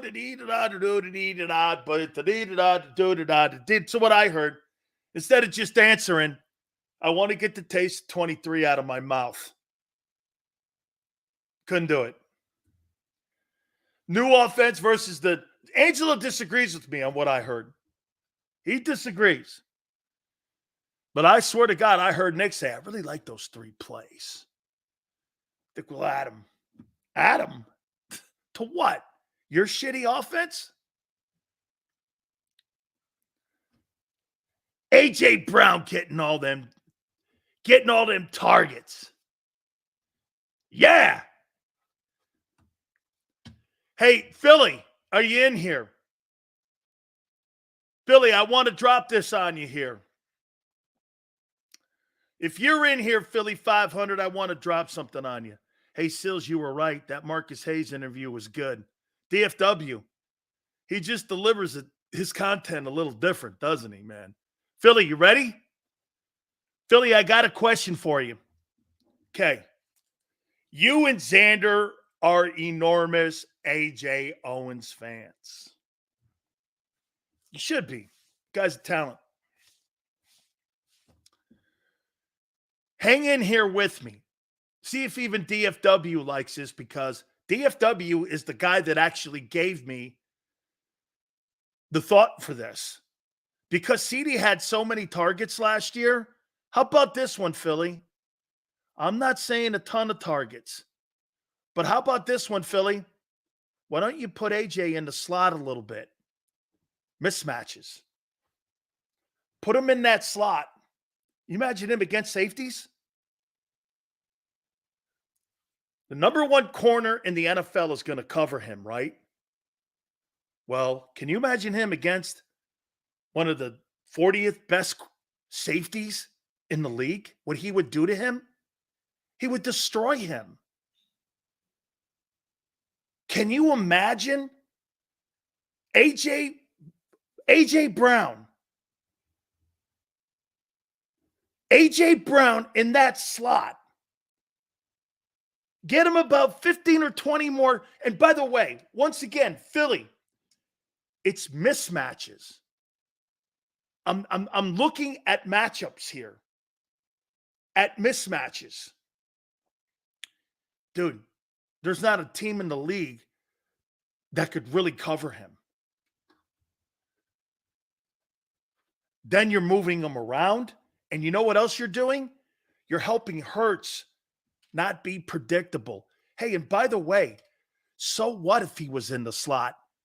He's in the slot and you're going to him? Well, shit. You're not going to have the personnel to cover him.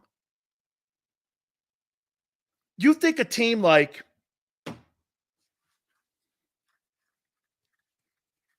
the Giants, who just got rid of Xavier McKinney, have a safety that could cover AJ out of the slot? Then you put that in Nia Smith and Devontae running post patterns, streaking down the middle of the field. Or you're running to the hashes. That's right. Then you put the speedsters on the outside. And here's another thing too, Philly. Watch this. AJ in the slot coming up the middle to the safety. Speedsters here. Barkley out of the backfield on a 5-yard hitch pass. He takes it 15 yards for a first down. Then you got to start defending that. Before you know it, your mismatches on the field. You don't really need to be a progressive reading quarterback. You just have mismatches in personnel. Do you understand why the Eagles have so much talent on the field? They have so much talent. Now they have to figure out how to create mismatches. You see, the one thing that when Xander and I were talking, Xander's looking at it as a traditional offense. He's not a traditional quarterback. We know this. Well, play to that skill set. So what if the Giants know AJ's in the slot and you're going there? You don't have the people to cover him. And you have Goddard on the other side. Someone's going to be open across the middle of the field.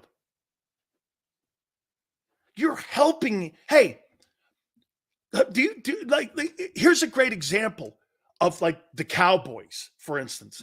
Cowboys had 3 plays, 3 or 4 running plays, right? I'm going to run here, here, and here over Nate and over Larry Allen. They couldn't do nothing about it.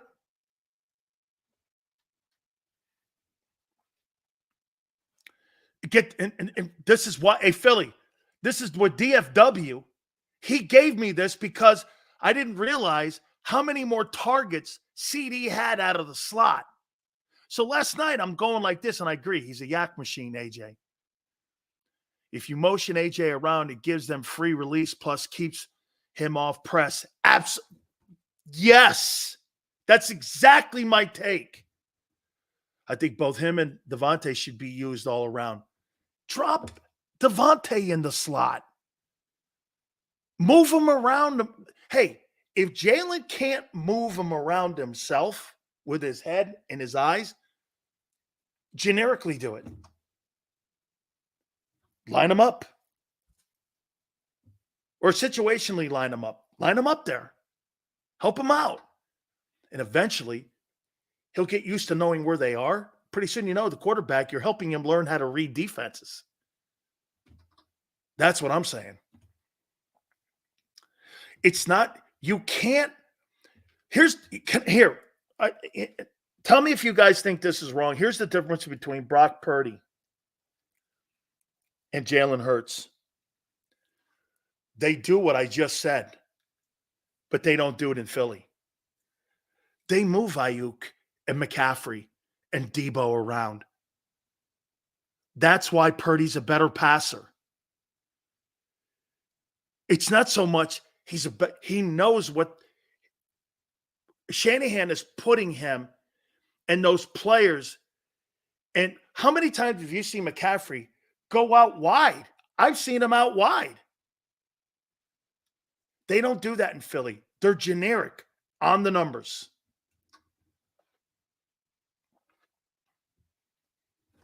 On the numbers. It's almost like you're a slave to the numbers.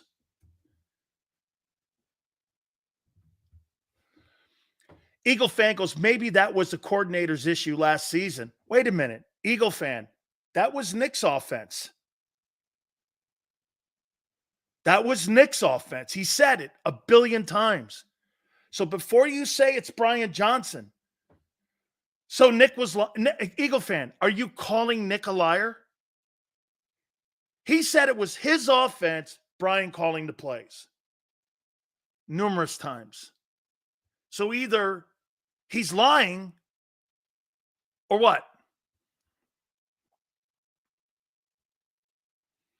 AJ in the slot is one of my most used Madden play sills. Look at Big Rhythm should be the he should be the OC in Philly. Hey, look at John. Keep Sills away from offensive coaching. Well, here I'll tell you what, John, what you did last year didn't work.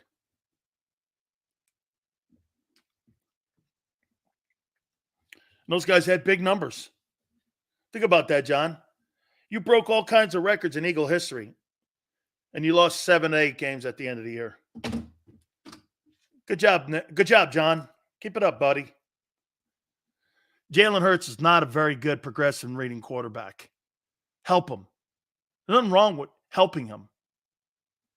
There's nothing wrong with helping him. Patrick Mahomes says he didn't know how to read a defense until he got to Andy Reid. Tom Brady said he was learning how to read defenses into his 22nd year, but not Hurts. He's already a massive control reader of defenses. What makes him that savant? Oh, that's right. 2nd-round pick. I don't understand in today's football how you can get away with just keeping guys in a spot. It doesn't make sense in today's game. 500. That's why they were predictable. Hey, Genius, you said 10 minutes ago Nick was a liar. You want to put the best outside wide receiver in the league in the slot. See what John doesn't understand. What this aspect, I appreciate the $5. Thank you very much, John. What this guy doesn't understand, the best guy on the numbers I'm looking for mismatches, and that's what wins games. And that's why you were destroyed by the Niners last year, because they had mismatches all over the field. You know what John wants you to do? Stay status quo. Don't throw across the middle. Hurts can't read a defense. He can't read a defense. You're convinced he can. He can't. He was horrific versus the blitz.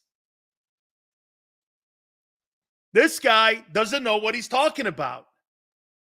Take the best receiver off the numbers. I didn't say make him a slot receiver.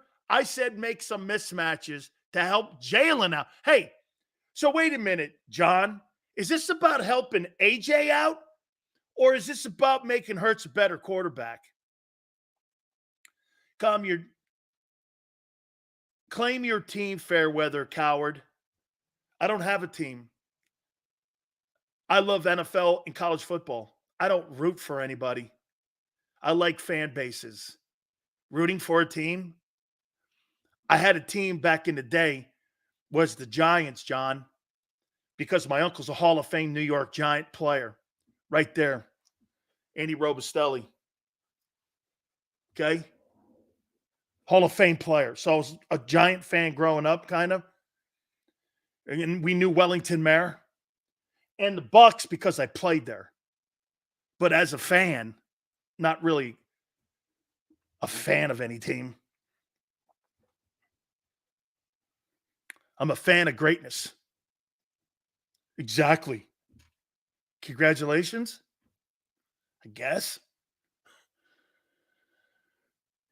Sills is a Cowgirls fan. I am. I've ripped that team to shreds. They haven't done shit in 30 years. Why are you crying? Thank you for the super chats, though. John, I appreciate this, man. I do.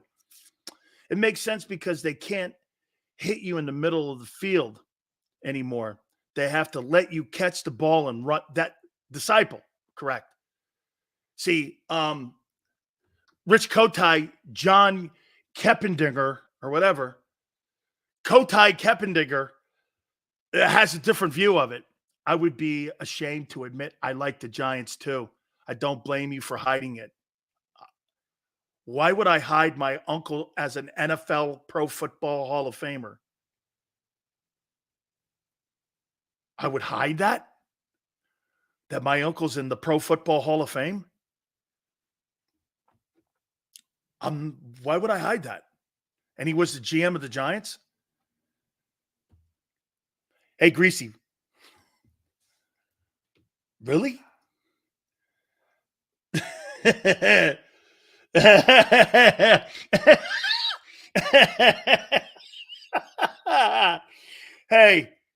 John. John, do it one more time. John, please, one more. You got to give me one more, John. Hey, by the way, where are we in likes?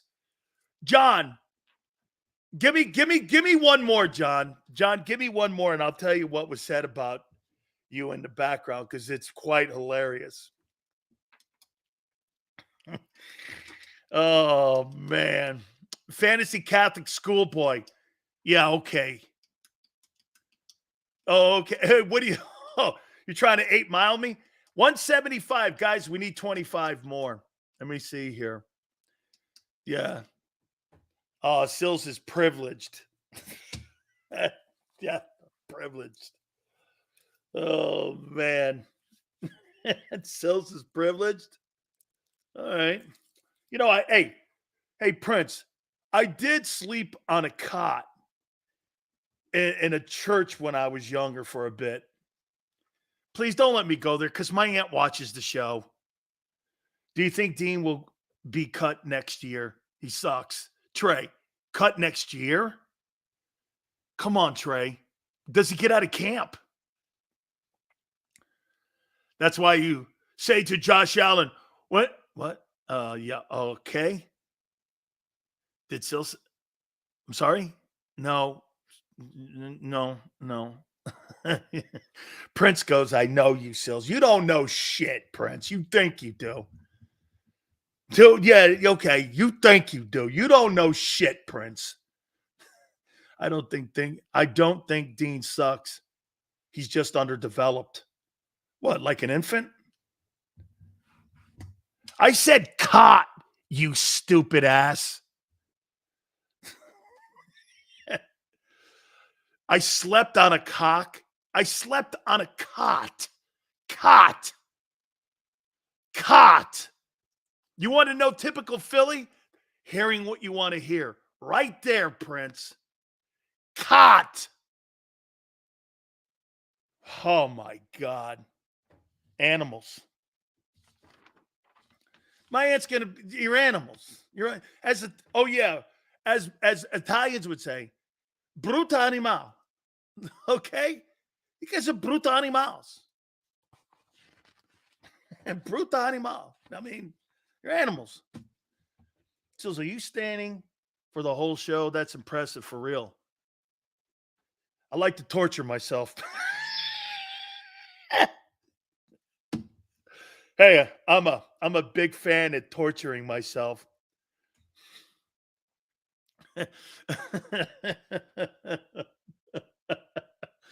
Oh man, my mom thought you had a chair back there too. No, Big Sills doesn't sit for shit. I stand at attention when I have people in here that, hey, Johnny boy, or hey, John. I stand for people that come here every day and log on for 4 hours to watch my show. Why would I make this into a sleepover? I have respect for you, so I stand for you. That's a fact. I've always believed that. You come here, one person, 2 people, 4 people, I stand for you. I'm not kidding. I completely believe that.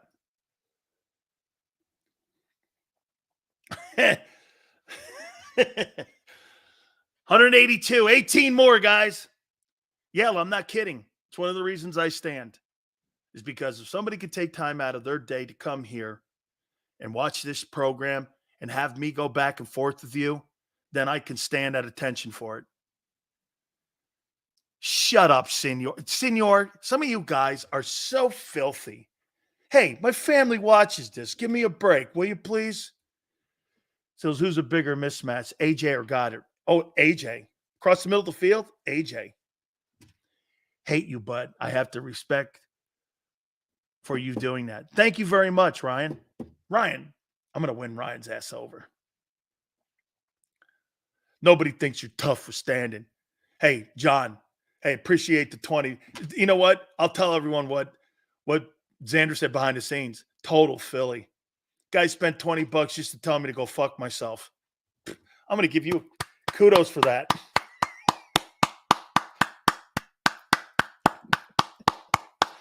Hey, John. John paid $20 to tell me to go fuck myself. Okay, John, you win.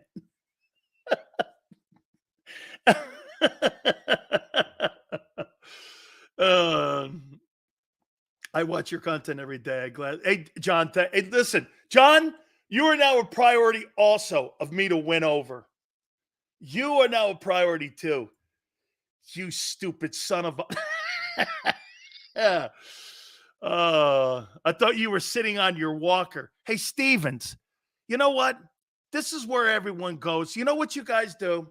You guys take it, and you know what you do? You throw it in the gutter, and you throw it in there. Oh, my God, I'm getting my accent back because I'm talking to you.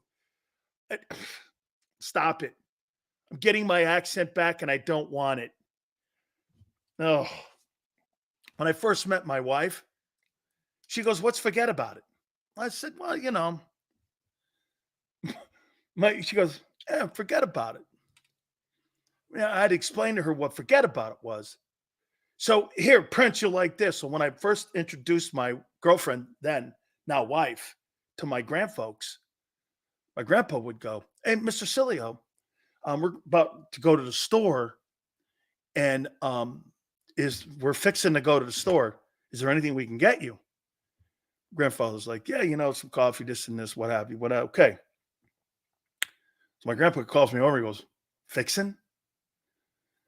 Well, we're about to, like, something like that.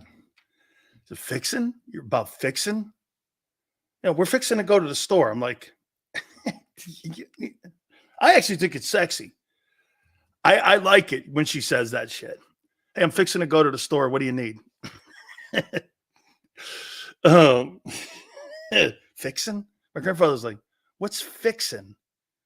It's about to do something. You know, like forget about it. Well, I know what forget about it. I go, I know you know what forget about it is. I have your heart. Don't front. Who these other hoes. Now look what you've done, John. You have made the ultimate bitch in here, Pat McAfee. Thank you. Upset and jealous. Do not make my girl LJ jealous. Do not do that. I would never in a million years want LJ to be jealous. I can't have her like that. Oh my God. Are you crazy? I mean, please, John, don't make LJ jealous. Believe me, it'll be holy hell. It'll be like my wife in my ass all the time talking shit to me. LJ's just as bad. It's a living nightmare on a day-to-day basis when my girlfriend LJ starts giving me shit. Please. Prince goes, what the F is going on? Oh. What is the love affair with Dean? I have no love affair with players who don't play. Why would I have a love affair with a guy who doesn't play? He stinks. Why is LJ riding like sills? Hey, Prince, what are you now? What are you, an English teacher? What do you teach at Nova? Oh, wait, no. I got to think of another. Lehigh? All right, let me look at the Saints here. Oy vey. Oh, wait, I could say that here, right? Oy vey. You know, I got suspended for saying that. Oy vey. In Miami. I said oy vey. That's what I got suspended for. Oy vey.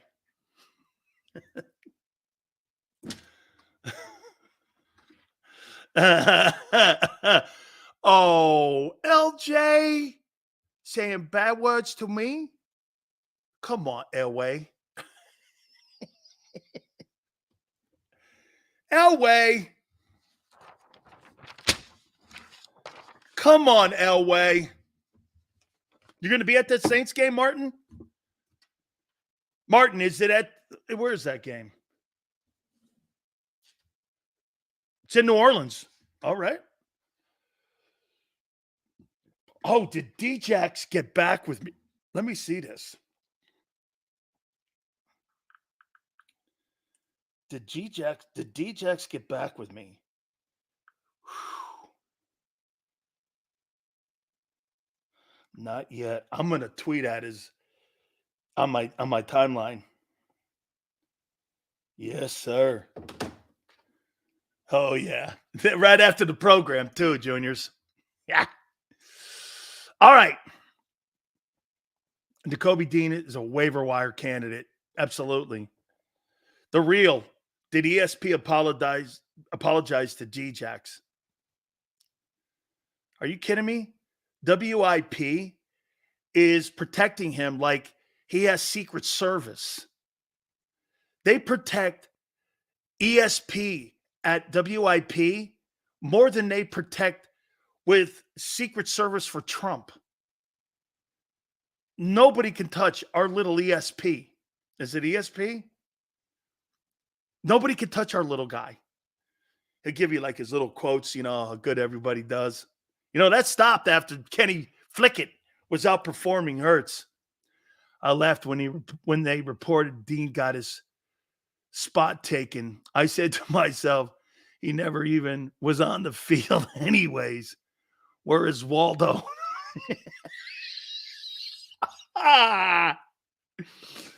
Oh, man. That's funny. Hey, Disciple, that is funny, man. That's funny. Very good, man. Very good. Sills, I'm talking about how media, not yourself. Okay, I got you, Trey. Got you, man. Thank you. Hey, Sills, I heard Stoutland said that Jurgens benefit by playing next to Kelsey. No question. And I think the compliment that he gave Tyler Steen, comparing him to Brandon Brooks, skill set wise, kind of stuff he sees. Got to make that distinction because, Xander says I was comparing him, but I really wasn't. It was more that. So, we got to be technical. He goes, you got to make sure, I mean. And he said that he's throwing a lot of good love over there at Tyler Steen too. So I really like that. How much will it make a difference for Cam? A ton, because you know what, Ben, it was not just so much watching his footwork. See, here's the thing you got to look at when you're looking at a guy like Jason Kelsey. It's one thing to watch him on film and watch his flat foot. Here's what made him good. Okay. Let me try to show you this. I'm going to draw you a line of scrimmage. And here's the center position. Okay. Just like that. There's the center. Most players are not gifted enough to do this. Here's Kelsey.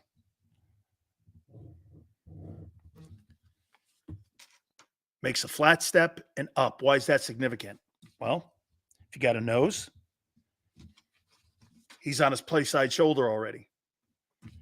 If it's a middle backer, he's already up into the linebacker's play side. Here's what most centers do. They take an angle step. Why? Because they're not gifted enough and quick enough to get to the nose tackles, outside shoulder or play side shoulder, or up and slip and scoop. Kelsey was so good, he would make a flat step and up. That's why he was able to get to levels. And he was able to get to the linebacker level, into the secondary, is because he made his footwork was his footwork. I'll make this point to you. Kelsey's footwork was as good as Devontae Smith's footwork is when it comes to running routes. That's how good he was. He has the same feet that Devontae Smith has. Sills, tell me something on the offensive side and defensive side. You're looking forward to seeing a positive take for once. Nothing condescending. Okay. I'm looking to see the improvement of Mulata. And I want to see what that Mulata Landon Dickerson side is going to look like. Because you got the makings of Art Shell and Gene Upshaw over there. I mean, you could be there for 10 years like that. I want to see that. I want to see Barkley run behind that line. I do. I also want to see Jalen Hurts continue to improve. Can I tell you guys, I just wish to God that the Eagles would slow down the train on him. Just slow it down. And so some of you are going like this. Well, look at the talent I know. They're not going to slow it down. They can't slow it down because 175 million reasons why they can't. On the defensive side, I really want to see Jalen Carter. I really do. I really want to see Jalen Carter play. I want to see him continue the improvement because at the end of the day, Harris, I said it on draft day, I think he has all the makings to be the next Jerome Brown. Okay? I really do. I think you have a chance on that left side to be both Mulata and Landon. You have a chance to be Upshaw and Shell. I mean, those were centerpieces and Pro Football Hall of Famers. Continuity over there.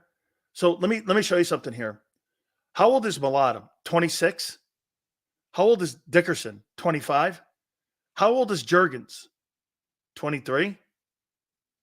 God forbid that thing turns out to be the second or third or first best O-line in football. They're in their early 20s, mid-20s. Fuck. Guys don't get good until they're 35 when they're in their O-line. That's insane. Oh, here's something else. I'm going to make a recommendation to the panel. And I've already told Clint Hurt to tell him. I'm going to make a recommendation that Jeff Stoutland, when he's done, I think Jeff Stoutland should be in consideration for the Hall of Fame as a position coach, as a contributor.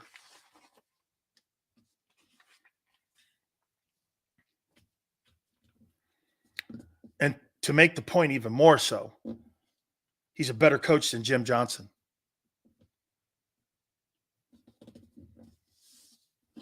I know you guys don't want to hear that. He's a better coach than Jim Johnson. Now, it's not fair a little bit because he's a position coach. He's not an OC. Jim's a DC. So there's more responsibilities. So it's probably not a fair comment because remember, you're coaching a position, but there is 5 guys. There's 5 guys you're coaching. You're not coaching 2 or 1, not the best quarterback coach. I mean, I don't know how that would work. Yeah, Vela, Upshaw, Otto, Dave Cass. Hey, I never thought about that. Charlie, how about this? So in that entire left side, when they had strong side left with the Raiders, think about this for a second. You had a Hall of Fame tight end in Dave Casper. You had a Hall of Fame tackle in Art Shell. And you had a Hall of Fame guard in Gene Upshaw on that Raider O-line. You want to know why they won a lot of ball games? You had 3 Hall of Famers in the O-line. And you had 1 Hall of Fame tight end. Hall of Fame tight end, and you were Hall of Fame from tackle to center on the left side, protecting the blind side of Stabler.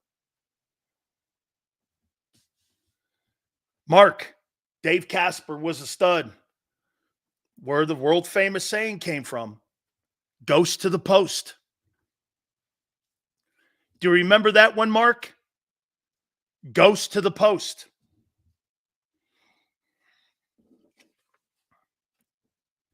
If I'm not mistaken, help me out, guys. Art Shell, Maryland Eastern Shore, HBCU, and Gene Upshaw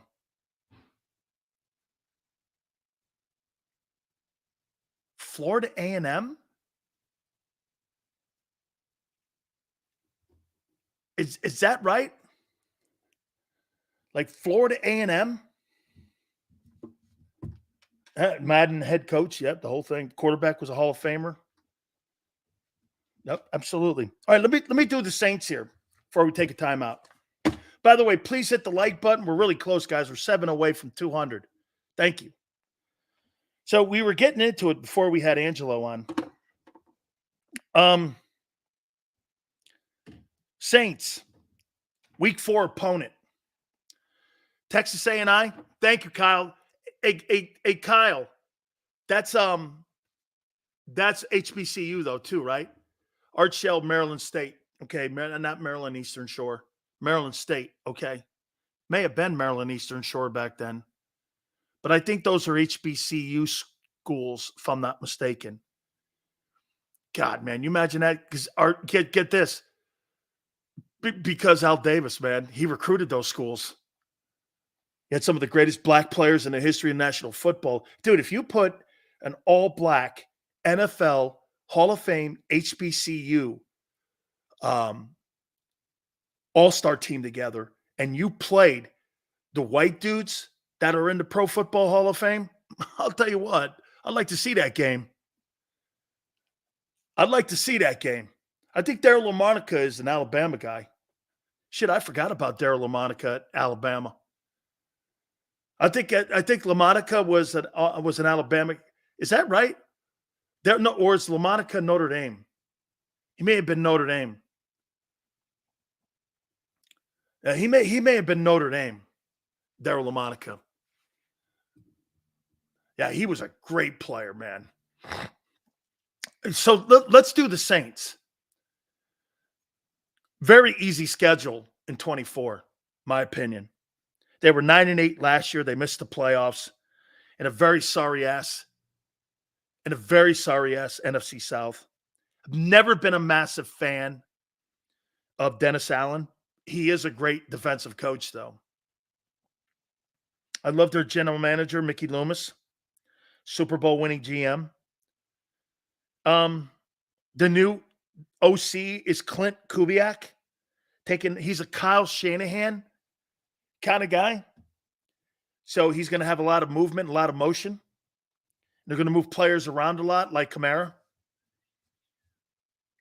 I love this guy, Chris Olave, plus Alvin Kamara, is arguably the second most versatile back in the NFL next to the guy in San Francisco. And we'll see what Barkley does. We'll see. Ben goes, Derek Carr can't take them anywhere. He surely puts good numbers up, though. But I don't know. He failed with the Raiders, Ben. He did. Gave him the big money, and he couldn't do it. Thank you, Brian. 2 more likes, guys. We get to 200.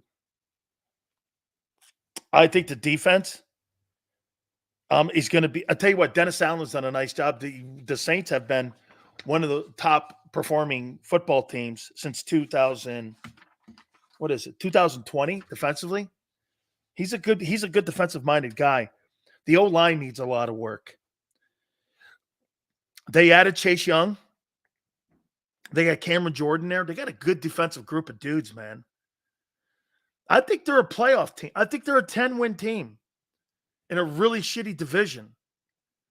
I think they're a 10-win team. I mean, I'm only talking about one more win than a year ago. And they got a horrible schedule. You know, Charlie, I've been hot and cold on him. Derek Carr. I've been hot and cold on him. DFW Sports is about creating mismatches. Top motion teams are consistently the top offenses every year. That's what I think the Eagles are going to start doing to help out Hurts a lot more is motion. And that's why I say, move AJ into that slot, dude. Put him in that slot over there. Seals the Raiders wide receivers in the 70s were Cliff Branch and Biletnikoff. Biletnikoff, I believe, FSU. And I think Branch was another HBCU guy. Cliff Branch was just a massive deep threat. Absolutely a great deep threat. Saints can make the playoffs if they say, yeah. Oh, he went, yeah. No. What's his name went to Florida State. I vote on the Biletnikoff award every year, and he's an FSU guy. Yeah, he's an FSU dude. He played there in the mid-'60s, late 60s, something like that. He was up there at FSU.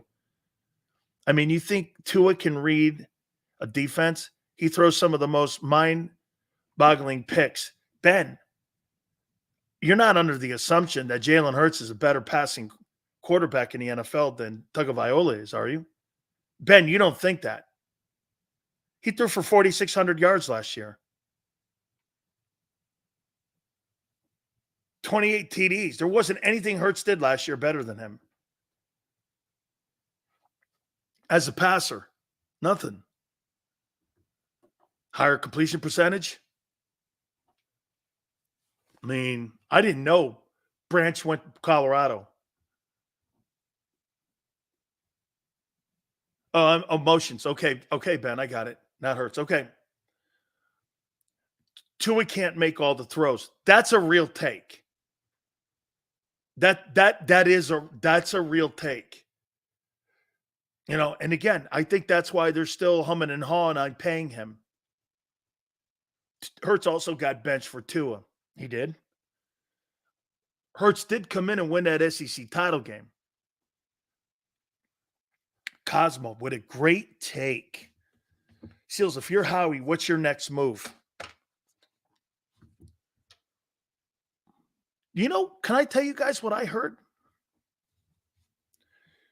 If you go over to my Twitter page, X, the Chargers follow me. Do you know what people are saying? The Chargers might actually release Joey Bosa.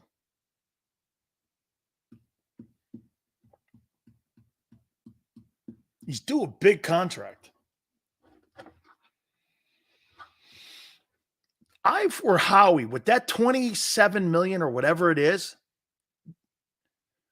I think maybe that's kind of one of the things that he's kind of not moving off of Bradbury.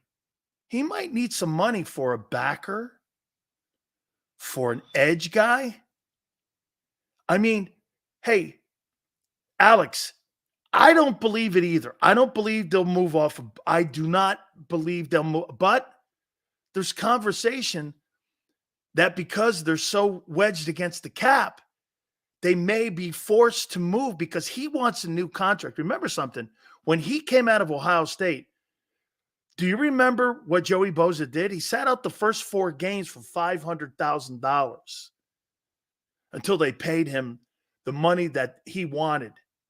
He sat out for like $500 or $100,000 or some shit. I was like, wow. You make that up in the back end if you really are who you think you are. I mean, right? Joey Bosa's not popular in Philly. I don't give a shit if he's popular in Philly. I care he brings you 10 sacks. That's all you should care about too.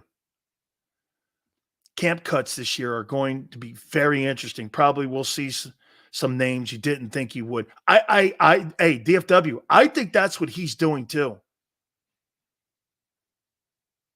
Okay? Yeah, not the Bosa I want. Well, you ain't getting that other guy making 32. That ain't going to happen. That's not going to happen. All right. Xander, where are we in the likes total?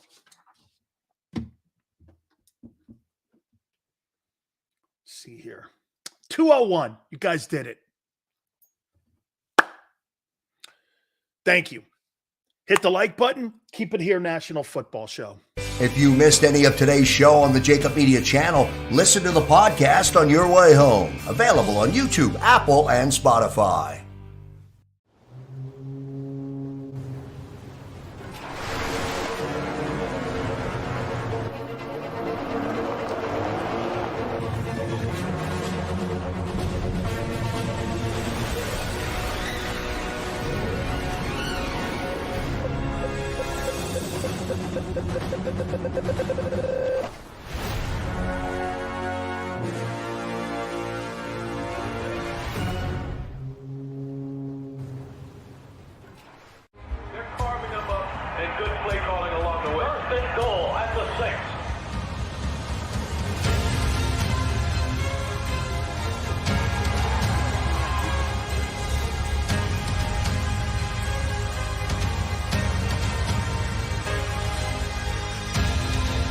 Field of life, First Trust Bank is there for you. Champions on 3. 1, 2, 3. Because Philadelphia dreams deserve a Philadelphia bank. Heading down the shore. Have a ball once more. Here, imaginations run wild and time stands still. Because here, you can find the best of the Jersey Shore, all on one 5-mile island. So leave the old you behind and get lost in the woods. Wild, wild, wildwood day. Plan your stay in the Wildwoods today.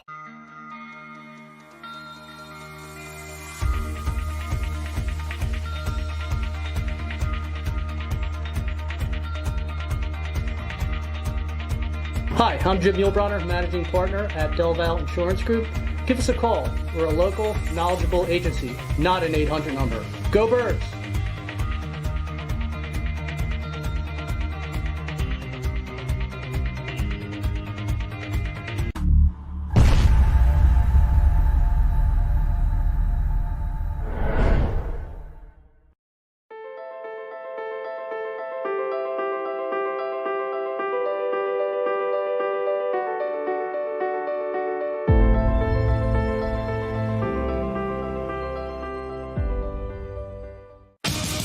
The greatest fans on earth.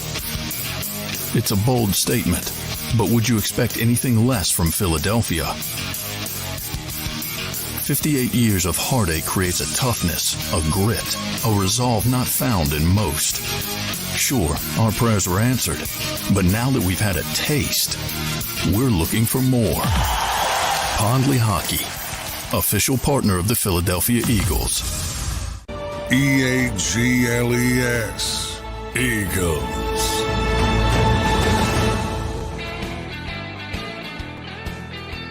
Greg Sills National Football Show. Please hit the like button. You know, just talking about tackles and what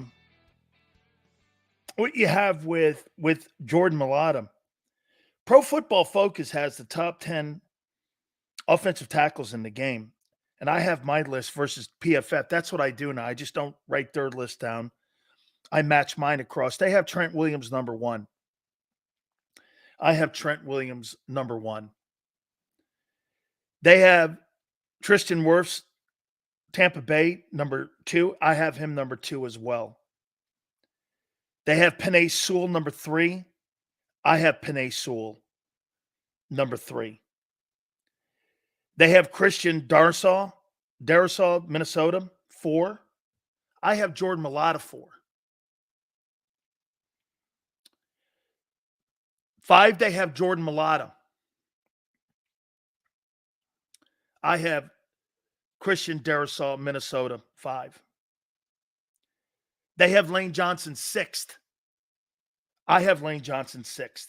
So let me get this right. The Philadelphia Eagles had the 2 best OTs in pro football. And if you're PFF or you're Big Sills, in the top 6, you got 2 of the best tackles in pro football. You're going to win a ton of games. You're going to win a ton of games. Number 7, they got Tyron Smith, Jets. I got Jeremy Tunsil, Houston, at 7. They've got Jeremy Tunsil, 8. I've got Rashawn Slater, Chargers, 8. They've got Rashawn Slater, 9. I have Tyron Smith, Jets, 9. They have Colton Miller, Raiders, 10.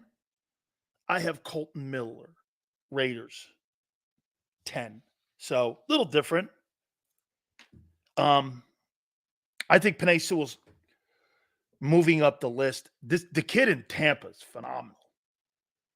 Okay? I mean, the kid in Detroit is just sensational as well. I think Mailata is consistently getting better and better. I think Mailata might be the best athlete of all these guys when you look at it at the end of the day and how good they can be. Derwin James is the next player that Harbaugh is going to look to move. I'll take him. He's my favorite Charger. He's one of my favorite players in the league, Derwin James. I love Derwin James. Can you imagine having Derwin James in the Eagles secondary? Good. I'd give you anybody you wanted. I'd give you anybody you wanted. Dude, Derwin James? Got to be kidding me. All right, guys. Thank you so much for today. You guys were great. You hit our mark. All good. Xander and Angelo were fantastic today. Thank you, Big Joe. Thank you, Xander. Tomorrow, 2 to 6. Guys, God bless. We appreciate you guys coming here each and every single day. You guys know you have so many options. Thank you, and we'll see you on the flip side.